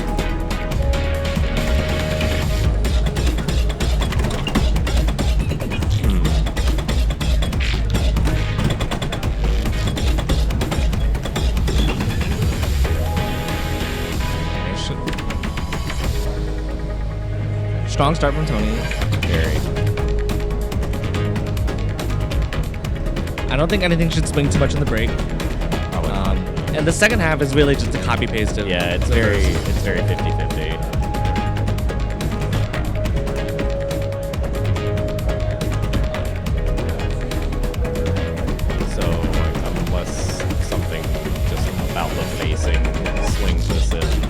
wash, rinse, repeat. Yeah. The way Tony's playing, even if Lollipop had not dropped that miss. Oh, miss traded. Oh, that miss was traded forever ago. Yeah.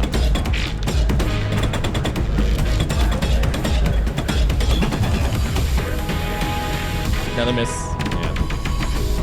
Yeah. There's only 2 channels on this TV, and they're both showing the same thing.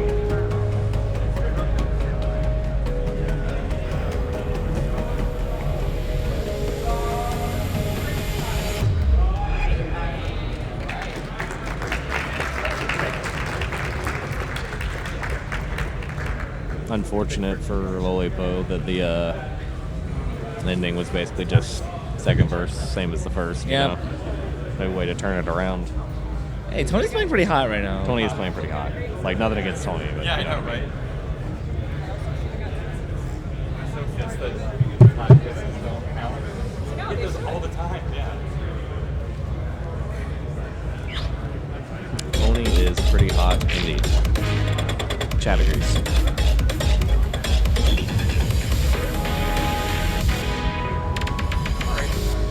Curious how this is gonna go down. This is Lollipop's Protect Friction function.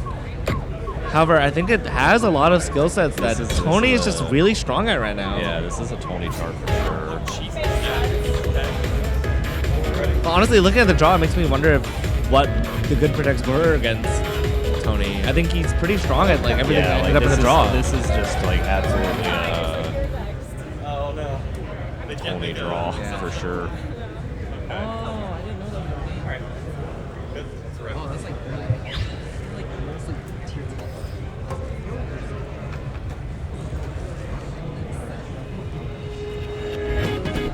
Okay, here we go.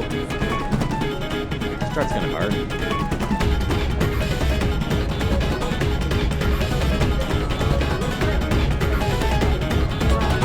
I don't anticipate Tony being phased at all by the stamina requirements for this. Yeah, I was about to say, like, the stream portion of this is very much in Lolipo's favor, I would think, but I think Tony's, this doesn't bother me.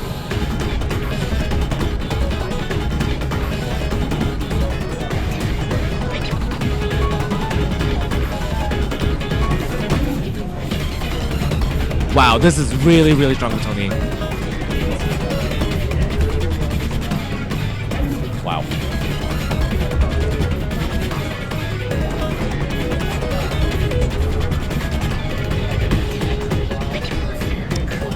I'm lost for words right now.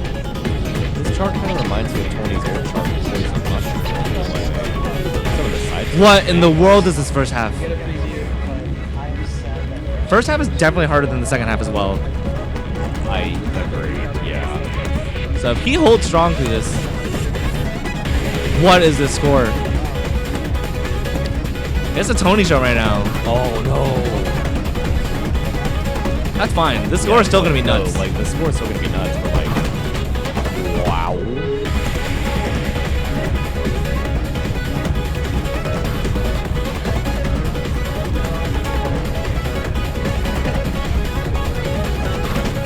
What?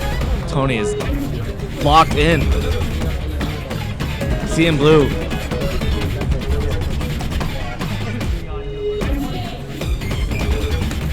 The room is silent right now. Tony!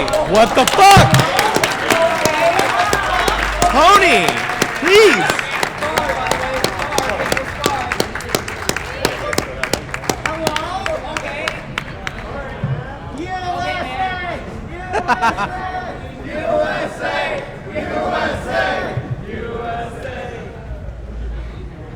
Honestly, I get it. It's kind of like when That people was kind of intense. It's when people shout USA for Mango. I get it. Could be two Americans, but you just know that Mango's the rep. He's the all-American Tony face. is Tony the Mango of ICG? The John Cena of ITG. I was gonna talk about in the first half of Friction Function. You know when you watch someone who's good at dance games versus someone you can tell is not good at dance games. Say again? Someone who's good at dance games versus someone who's not quite as good, like a top tier player versus a high tier player. Because we know that skill gap exists. Yes. Right? Yeah. And it's actually not even in the scores. It's usually, even if the screen was off and you were just watching their body movement, there's a lot of ways about like how they time their body composure. You can see their mental in their face. Strong control. They're very strong control. It's very relaxed. And it's not enough to say that Tony was having a really good count on that. No. If you were paying attention to the way that he was moving his body, there's not a single sign of stress in his body. No. No stress in his eyes. Yeah, that was casual for him. In a way. Yeah. He knew where all the turns were. Used all the time. He knew how to approach them in a way that worked. Yeah. Also, I don't think this match has ever happened before. Never? I believe that's what Steven or Viva Lamu was saying. Doxed. I don't know if it's never happened. I think that's what they were saying. Okay.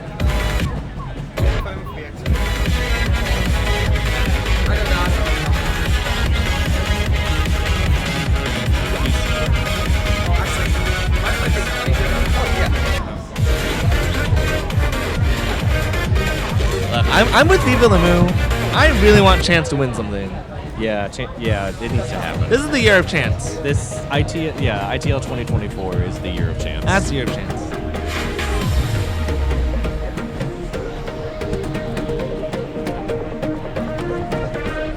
I'm definitely on the Chance train, but it's hard to deny how well Talcoun's been playing this weekend. How well what? How well Talcoun's been playing this weekend.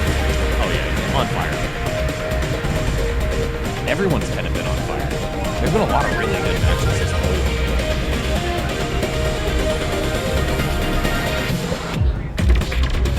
ITL 2024 is going to go off.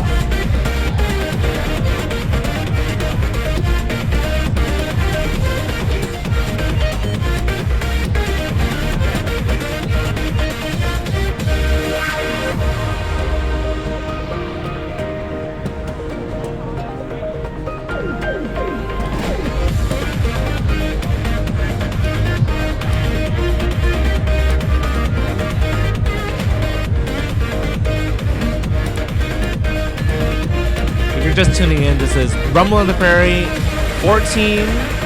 14? 14. Yep. At the University of Illinois at Urbana-Champaign. Hosted by DDR Illini, the U of I Rhythm Game. Hosted by DDR Illini, the U of I Rhythm Gaming Club.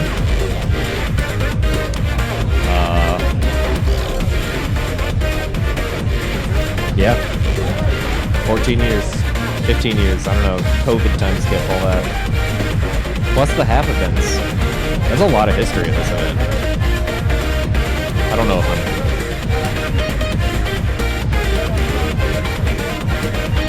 Yeah, don't put too much stake in the warm-up. Yeah. Yeah, warm-up is... Warm-up is you've been sitting watching matches. Yep. You guys feel a bit gassed now. I got cooked in a warm-up yesterday, and it didn't affect the outcome of the match. You know what I mean?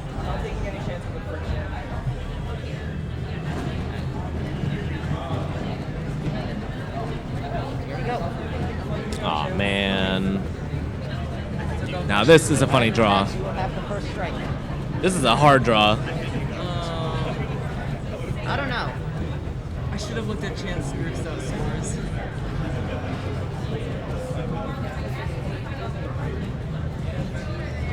I am not fond of this draw. Yeah. What do you suck at? Of your rhythms game. I'm hiding the chat. Yeah. Don't look at the chat.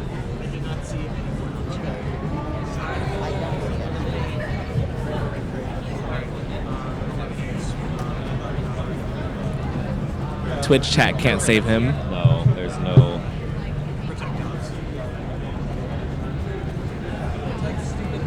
It's been vetoed. It's over.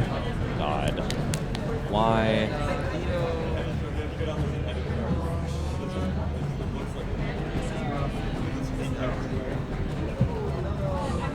Leon is being censored.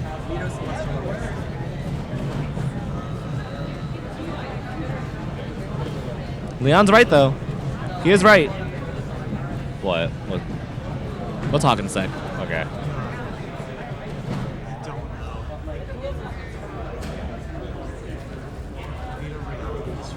Aww. Let's go. Let's go. Dogs in the house.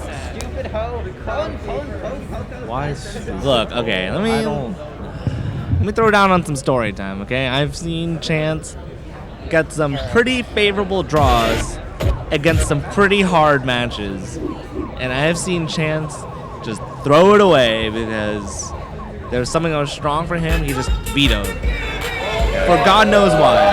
God knows why. And I feel like the same thing is happening to Talkion, where he just like does not know his enemy well enough.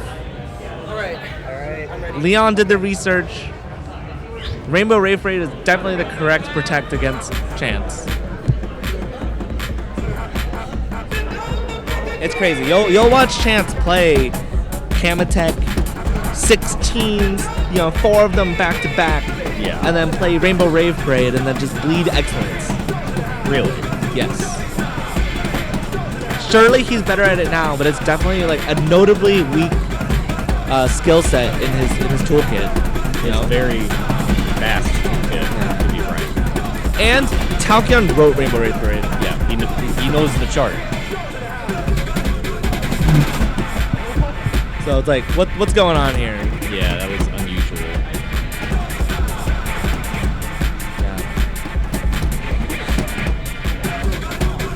This is still a very close match.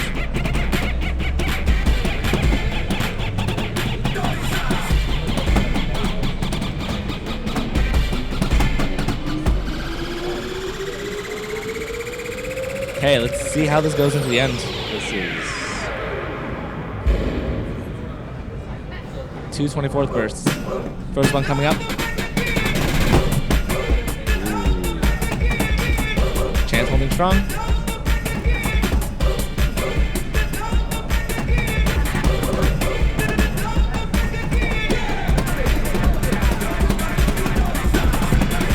Hit the 16th partial. One more burst. Could be decided here. Whoa! Yeah, don't sleep. Chance of falling asleep at the wheel. Can't do that. You're getting an accident, dude. You cannot do that. wow.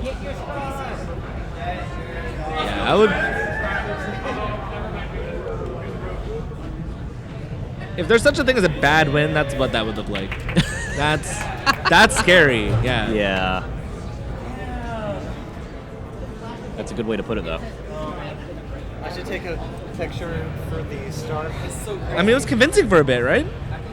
Yeah. Yeah. Well, the way off isn't necessarily a factor here because it's still a one white separation even without the way off. If the way off was recalculated, it would be recalculated to an excellent. So it still ultimately wouldn't affect the match whether it was real or not. I expect you to get this one.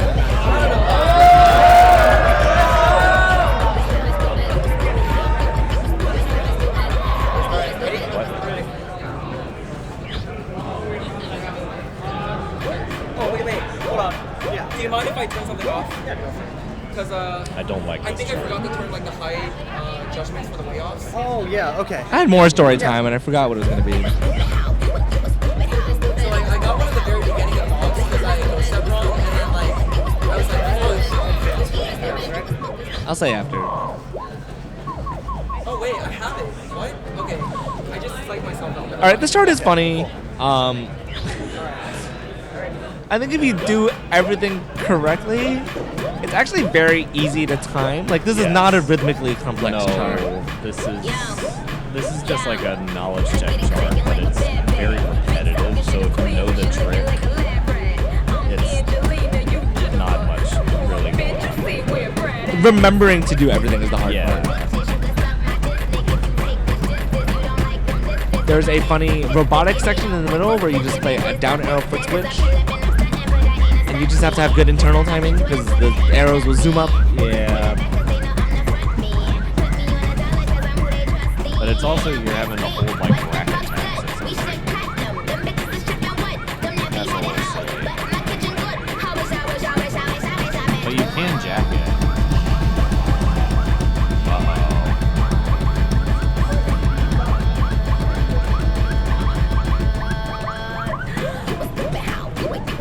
It's to bed.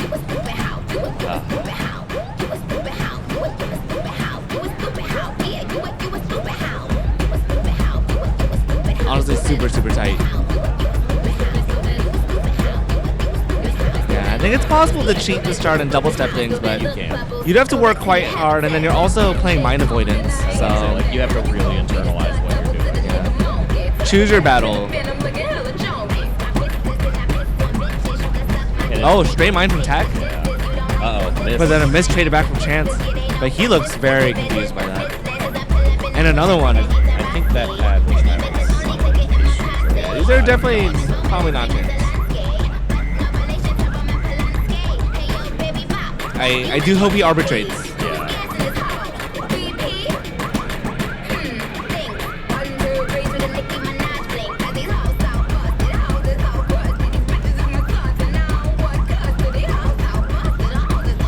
Yeah, we should use the crab rods in person. That would be a great tournament match, don't you think?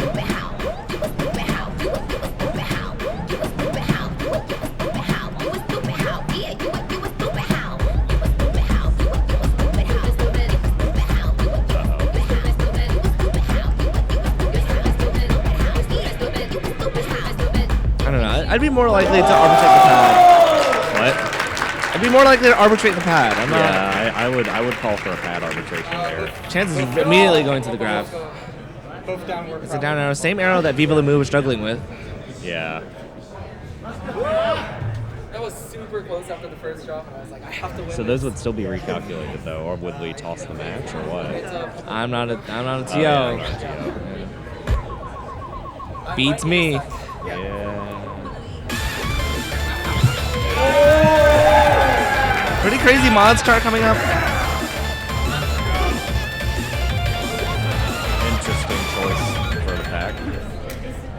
Say what? That's an interesting choice for the pack, in my opinion.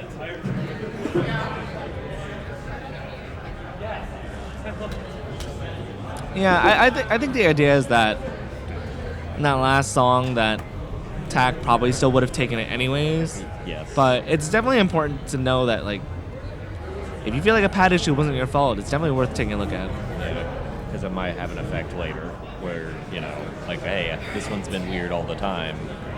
Now it's costing me a match. Alright, let's see if I remember this. I'm ready to go. I'm ready to go too. Alright.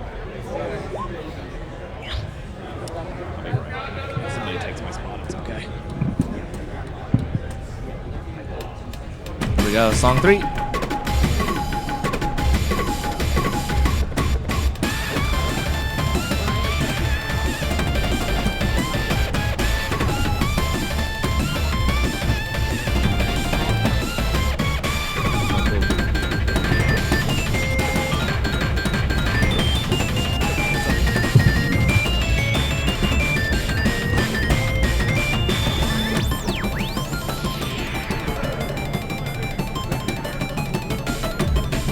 Honestly, with the caliber of these two players, I don't expect too much to happen until the chorus.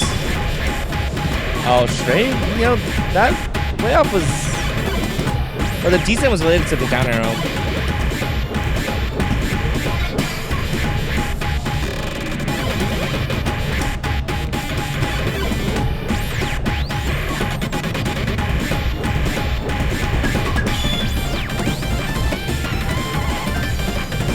Hitting the mine here too from Chance.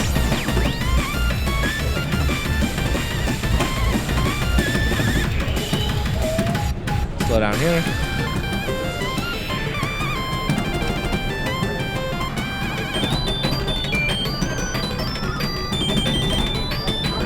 Upcoming section has a lot of crossover. It's really easy to make mistakes.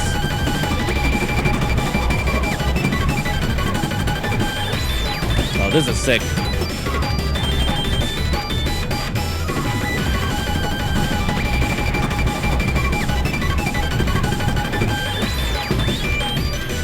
Top Gun is going nuts right now.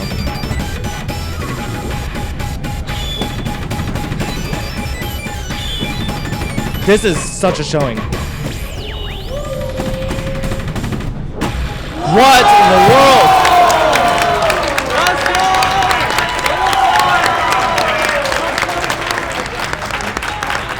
That is a huge win.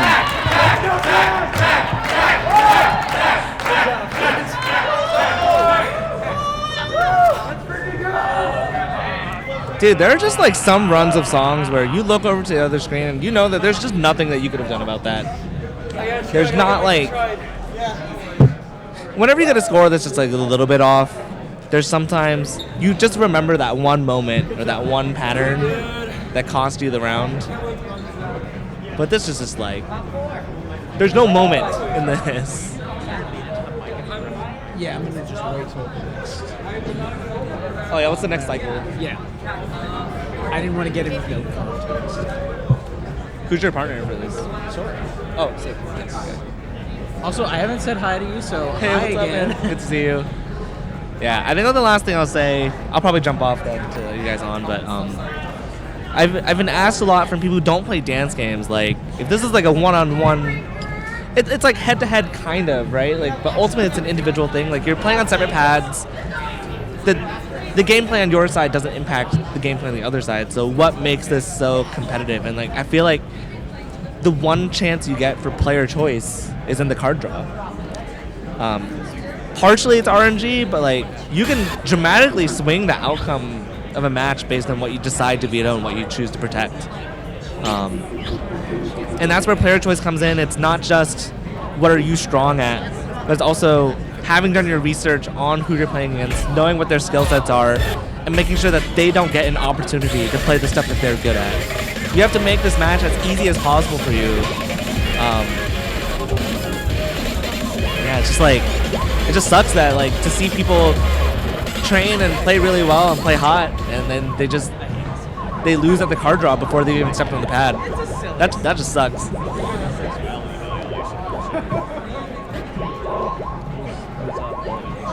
But anyways, this is Vincent ITG. I'm gonna be tagging out. Enjoy the ribbons. Peace. Can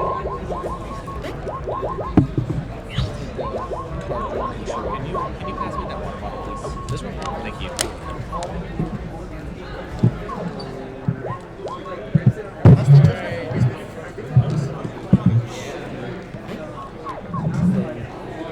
I am back on commentary. We've swapped out. We've got Sure and Sering. We're gonna come to the last bit of top 8. I think only 4 people are left now. Yeah, that's right. Hey everybody, what's going on? It's Sering. You may know me from hits in RIP such as Whiteout and Immediate Results, or you may know me from my charts in Archaea, and I'm happy to be here commentating for RIP today. This top 4 is going to be really exciting. Hits such as Immediate Results, as if like everyone doesn't just veto it like immediately.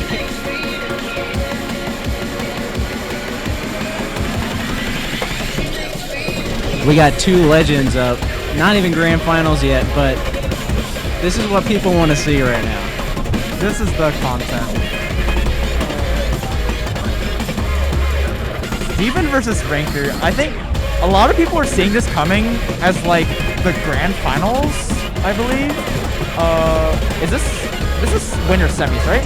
Yeah, this is winner's final. Winner's finals. Oh, we reset for winner's final. Okay. So it's not just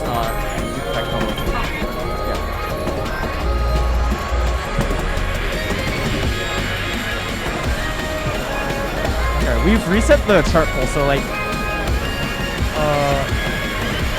anything can come up again.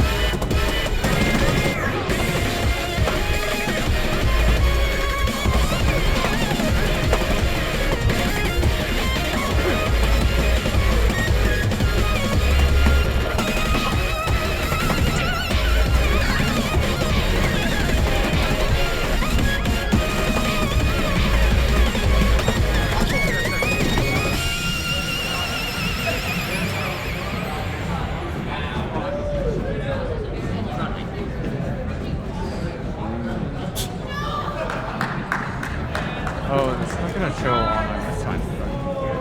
All right. It's time for the card draw. Let's see what they're gonna get. All right, here we go.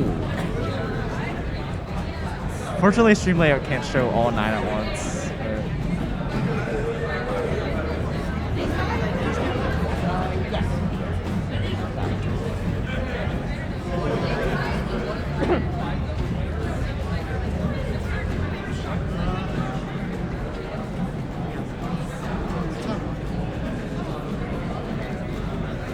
All right, first couple of videos come out. We see Time Lock and Dual Breaker getting vetoed by Steven and Rinker respectively. This is best of 7 now. Peels. Best of 5. Yeah, my bad. We're drawing 9.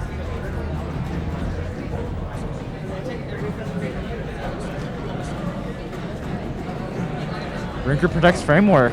I don't think I've seen that one yet. I'm excited. Steven protects Outer Styles. You see bans on Submerged Serenade from Steven. Rinker bans Ideology. Yep. So there's your 5. We're starting off with Rinker's pick, Framework. All right. All things considered, this is pretty chill for the skill level we're seeing. I mean, yeah, like 2 13s, 2 12s, and an 11. Well, Framework in general is just for these people, it's like just foot speed bursts. It's not even that like fast for them. I think it's what is this? What BPM is this? 135. So it'd be about 205 to 210 BPM, I believe. I believe like 192, right? I believe 192 is 128. Oh, it's 135 BPM. Framework is 135. Oh, but yeah. Anyways, this is going to be pretty much just looking out for whites here. Yep. Very straightforward chart outside of these first. The issue is the chart just never chills. It's just full, like, even in the break, it's still just 12th Street. Already got one excellent on Steven's side.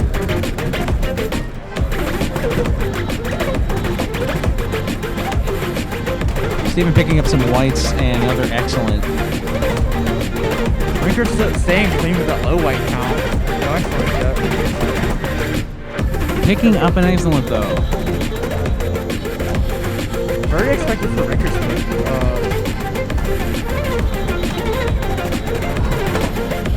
The gap is just kind of oscillating here, and it's just really tough to tell who's going to come out on top right now. I think the white counts are coming together though.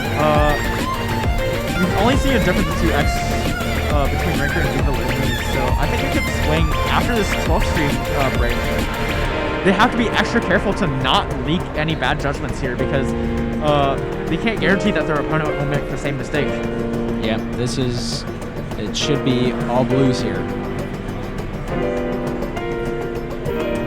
And indeed, that is what we are seeing right now. Rinker picking up some whites though.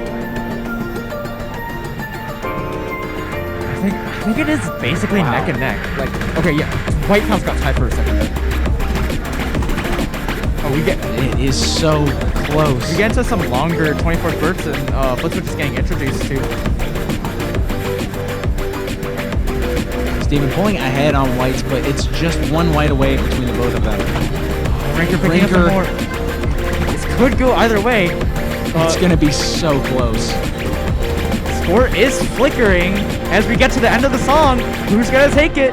And Rinker takes song 1. 5.01 EX. Another one. The second one of the day, right? The second win by 0.01 EX. Just barely squeaking out a win on his own Protect. What an insane match.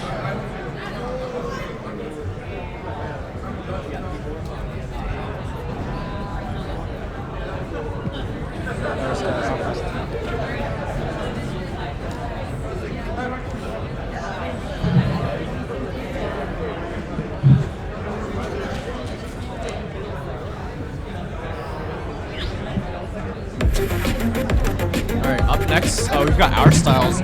Quite a taxing chart, especially after playing Framework. But a whole lot more technical. Don't let that number 12 on the chart fool you. This is, I think, one of the hardest faults that you could possibly play. Yeah, Alex. Absolutely. I mean, you're looking for foot speed here. You've got fast crossovers. I mean, what else can I say about this chart except that it's really hard? I mean, if you're being real, there's like only 2 actual crossovers in the chart. The other ones do have a way to be like cheese / double stepped.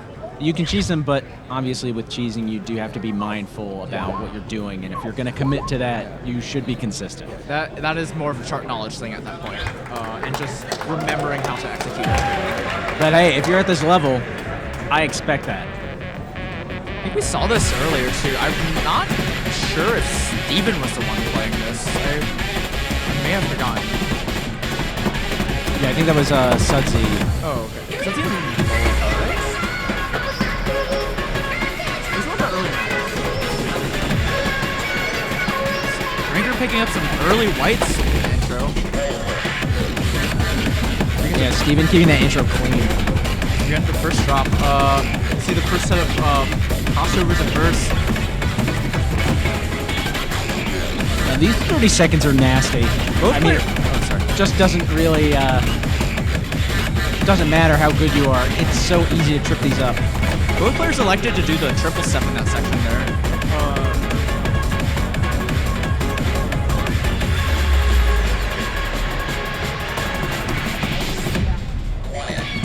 Stevens with a noticeable white count lead over Rinker here. Although they are picking up some straight excellence in this second section of the song. Those bracket drills can be deadly if you don't if you're not prepared for them.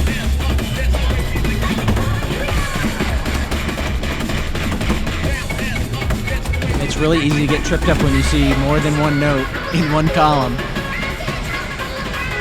And even at this level, even the slightest misstep or anything absolutely affects the outcome. Steven's got to keep it clean here. Even this outro got no chill. Like, you still have the crossover showing up, and the rhythm mix-up on the crossover too. Like, you can't triple step them anymore. Like, right there. Steven picks up a great crossover. Still ahead by a little bit coming into this outro here. Just gotta keep consistent. Watch out for the one crossover coming up here near the end. Both players hit it. All right. We might see Rinker quad this, but Steven will probably take this match. Wow! Wow! Wait, was what an excellent. Wait, did Rinker? I think Rinker flagged that for content. Not gonna lie.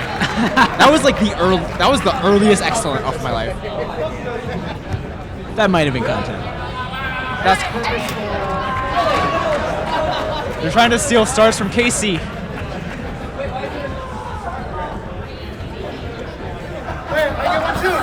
I get one too!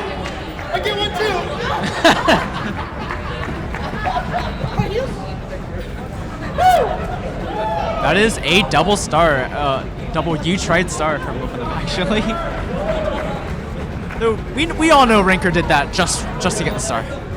Yeah. iChill is up next.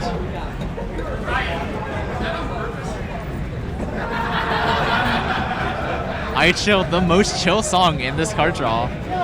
Yeah, it's pretty chill. But it kind of deceptive, actually. I think iChill's got a lot of tech happening under the hood. There's a lot of tech.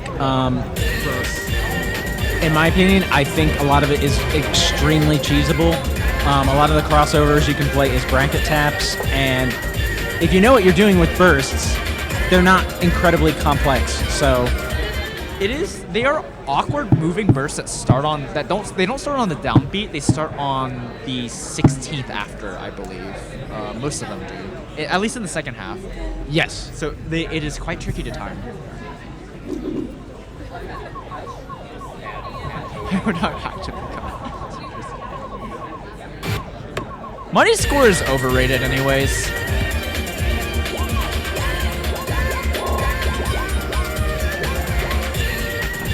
Like Rinker just wants a shot at the trophy, cause like to be fair, the most You Tried Stars trophy is like really sick. Shout outs to Blue Moon Mystic.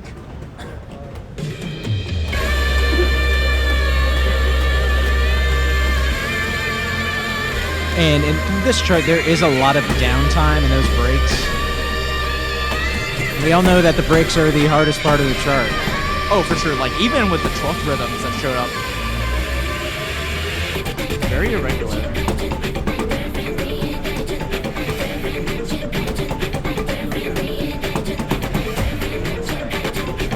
I think Terry knew he did this as like a first plus chart or something, but we all know it's step jumps plus. Right here.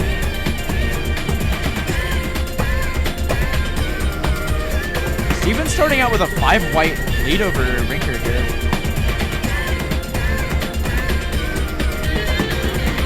Yeah, it's really easy to lock in on this first drop here, but you're going to see it's going to get very tough in that last 25%.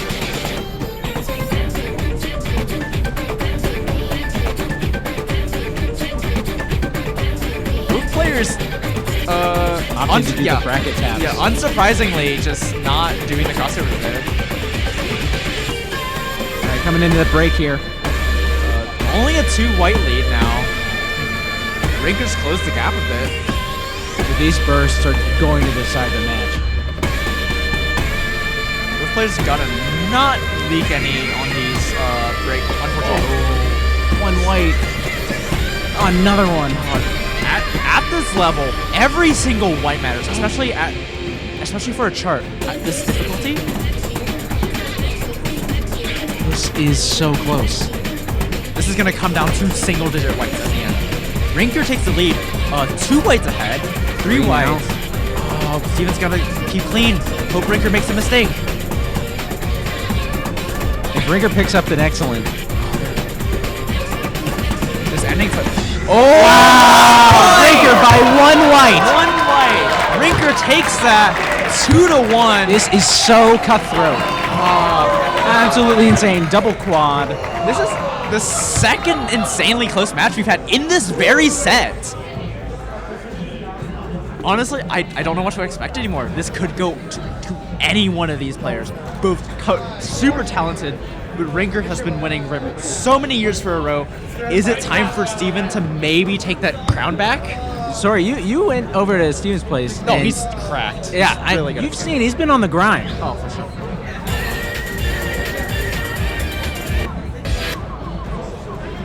All right, next up, Tantamen. I know Valex is in the chat. This chart is really hard. It's really, really hard. Unmarked tech everywhere. If you thought self-destruct was rude with unmarked double steps, Tantamen kind of throws that, kind of amps that up to like 100.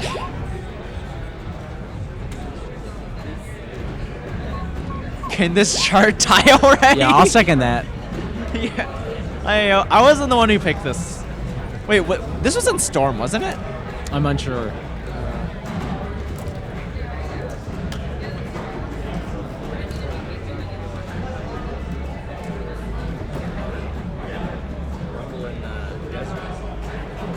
It's just such a divisive chart. I mean, if you're not vetoing or protecting it, I mean, having it be one of the neutral picks is. It's really something. It is so stamina draining. Yeah, fast crossovers, fast double steps. You gotta have fast legs for this. I know you know this chart more than I do, Saring. You've been on the grind. I have been practicing this quite a bit. I was anticipating playing this, but what you really need to know are how to double step the patterns properly. It makes themselves very apparent, but it's very easy to get tripped up by those step jumps. Also very easy as it's possible to start on the wrong foot, especially for the forced double steps that start on up or down. And they go straight into crossovers too. This chart very much emphasizes your chart knowledge. Yeah. Rinker picking up an excellent, but still ahead pretty consistently here. What do you mean why this is a 13? This is like closer to 14 than it is 12. Because like those 180 crossovers at 185 do not play around. Yeah. Like I would not see some stuff like this in like a 12 remotely. Rinker is still clean. I think now. Oh wow! I think this Nasty one. greats. Yeah, I think this one goes to Rinker. I cannot see Steven somehow managing to get his way back in this last few like 15 seconds. Yeah, you need a catastrophic error, and honestly, that's just not going to happen with Rinker. Yeah, it just really hurts to see on Steven's side there. Absolutely great showing though. Especially with the 1 white difference that we saw in Aicho earlier. We could have seen this go to Song 5. But unfortunately, we will see Rinker take the set 3-1. Yeah, that framework in iChill, I mean, you can't just sit there and say, you just can't ignore this.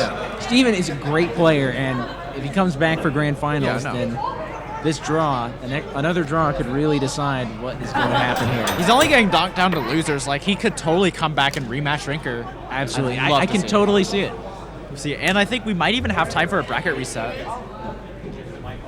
Not sure what the plan is for that, but if it ever comes to that, I think it'd be hype.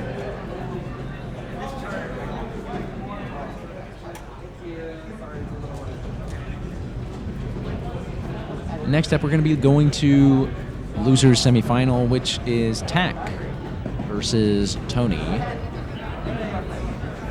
Two players here who've been doing crazy good.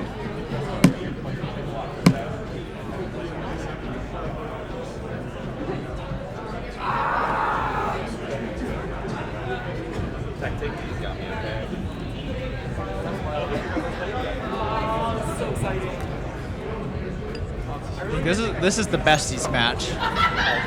I really don't want to see either of these players get knocked out, but one's got to go up, one's got to leave. So like 11 or something. Yeah, that's what I was thinking too.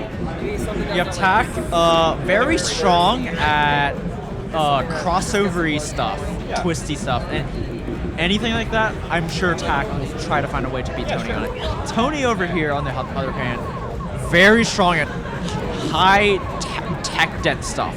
If you watched his run of Coconut earlier against, I believe it was Lolipo. I don't remember. No, it was against Rinker. Was it Rinker?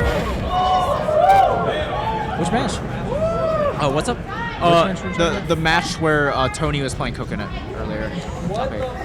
Oh yeah, that was with Rinker, wasn't it? Yeah. If we see Coconut again, it would be tough for either player.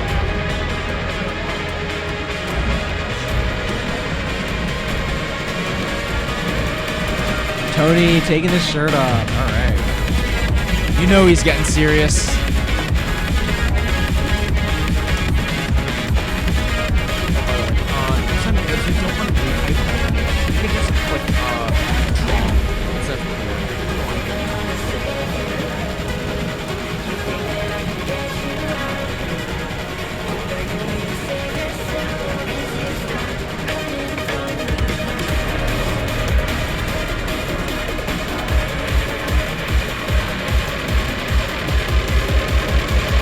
I know Tak's been upping they've been upping their blue fantastic game. Their white counts just keep dropping every day. Like, what was it? The other day Tak got like 5 whites on Tacket in ITL. Oh yeah. Absolutely not scored. But Tony's also an FA beast, so we shall see. Tony is locked in on this warm-up. I mean, I think one of the principles I think about when just in terms of the performative art of ITG, your match starts when warm-up starts. And especially at this level, you're putting on a show. You want to see people have a great time. You want to have a great time. And there really is nothing like just like a clean quad or like low white count in a warm-up. That just gets everybody so pumped up. Vincent mentioned this earlier, but like warm-ups are also very important for the players. Like not just to like get your body moving. Oh, 9 whites. Woo, Tony. But like to just check sync, check pad, check mods, make sure you're ready for everything. Even like just scouting out your opponent to see how you think they're gonna do. Actually, like, it is very important to see what your opponent picks. If you say, hey, what do you want to warm up with? I'll have it be your choice. See what they pick. Maybe they're trying to, cover bases or something. At all. Anyways, we're coming up with our draw right here.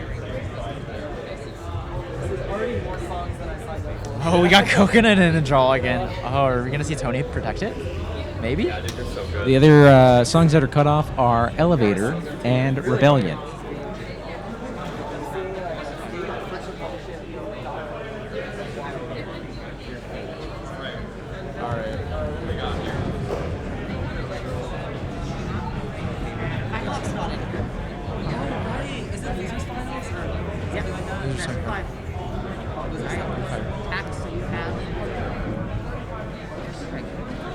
Wait, does that mean there's 3 sets of 2 sides? It's the same. It's the same. The blood is just. You just play more neutral songs. Because like some people were, I think, putting like song names. So I'm just making sure that they don't like it doesn't influence etiquette.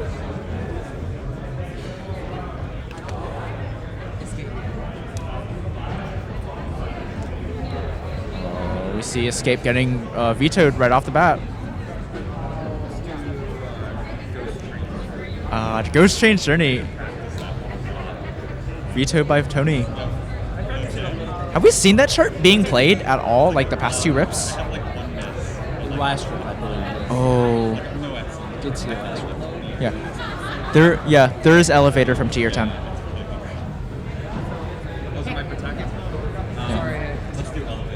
Oh shoot! Tony going for the Elevator protect.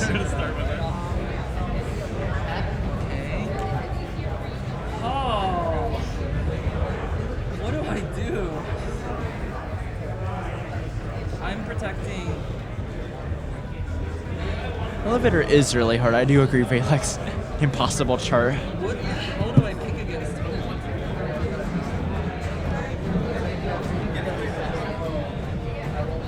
I might pass. Come on, bestie. No, I mean I'm losing him. I'm being sexy. Yeah.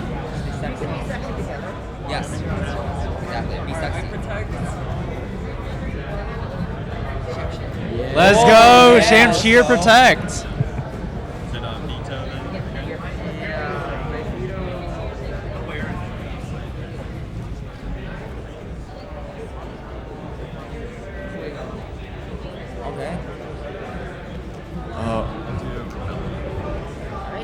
Tack vetoes Fuego, and Tony vetoes Rebellion. Honestly, kind of surprised that Tack didn't veto Coconut. Yeah. Seeing Tony's performance on that earlier. Wow. If they manage to 2-2 and a 6-finger, they're going to be so exhausted by then.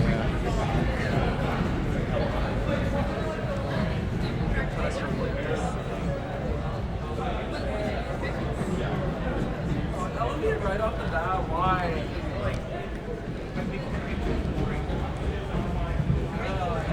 Yeah, I'm sorry, that's kind of fucked to have this right off the bat. But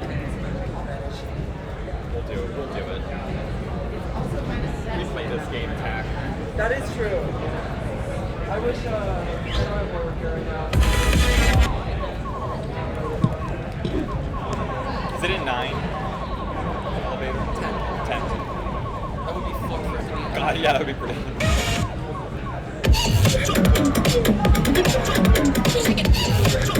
All right, Elevator. You know it, you love it. This chart has absolutely zero chill. It sure does, doing the most.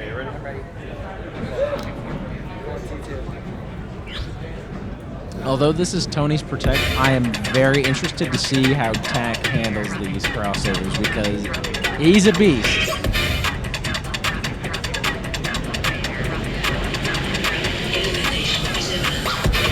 Coming through with the first stream. Tony's gonna drop 2 whites. So does Tak dropping 1 white in the stream. And a miss. These uncrossed side switches are very tricky, but Tony needs in mind. I don't think they're not the hardest part. There's so many more choke points in this song. You could argue that this whole song is just one big choke point. Yeah, I mean, the streams are the easiest parts. The stream is the break. Yeah. These crossovers, for sure, I know Tak can hit them. Tony leading in white count, but bleeding whites in this next section. All things considered, it's still so close. Tony picking up a miss. Gap is only closing as we keep going on. And watch out for the crossover in the stack. Both players hitting both the crossovers. That was beautiful. Oh, Tak dropping some excellence with that crossover there. Tony Doesn't mind from Tony.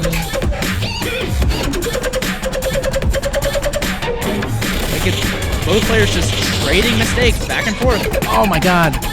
We could see this swing Just so close. moments. Another miss from Tony. Swings in Tak's favor. We could see, if Tak stays clean in this last stream, we could see this win go to Tak. They gotta lock in on this stream. It's all up to him now. Flickering. Gonna stay clean. Tony picking up another white. Another. Wow! And it's gonna go to Tak!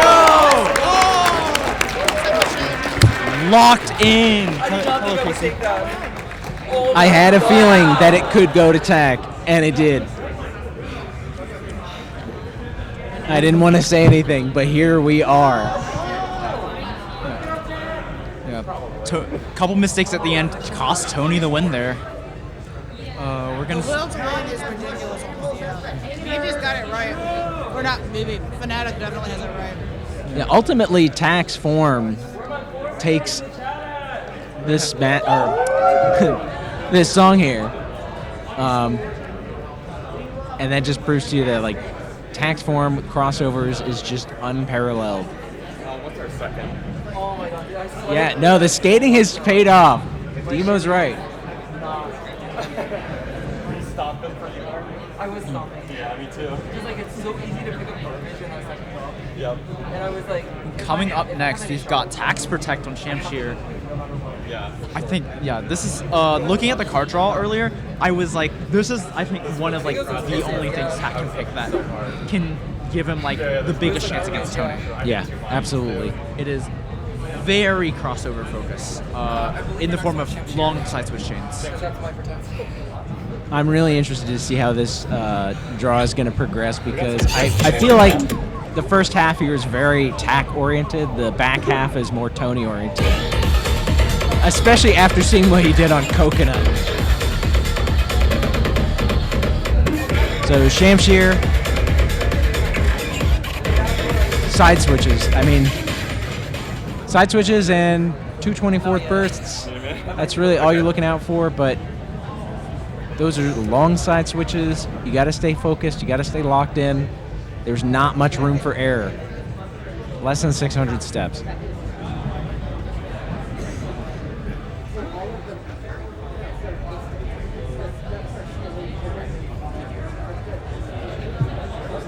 I think this entire RIP has been one of my favorite events. I've been to, I think, 5 or 6 RIPs now, and every one, at least from 13, 13.5, 14, I just think they keep getting better and better. This RIP, especially, we've had so many upsets in so many different pools, and we're just getting one of the greatest top 8 performances I think I've seen so far. Yeah, for sure. The quality of the matches is unparalleled.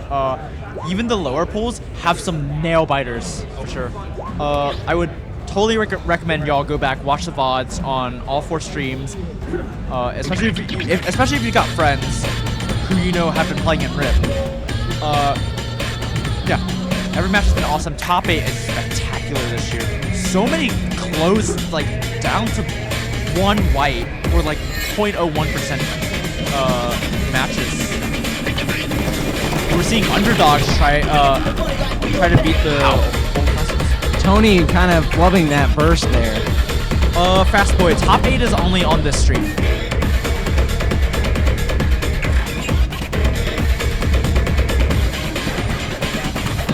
Tax staying clean on those crossovers. 7 whites.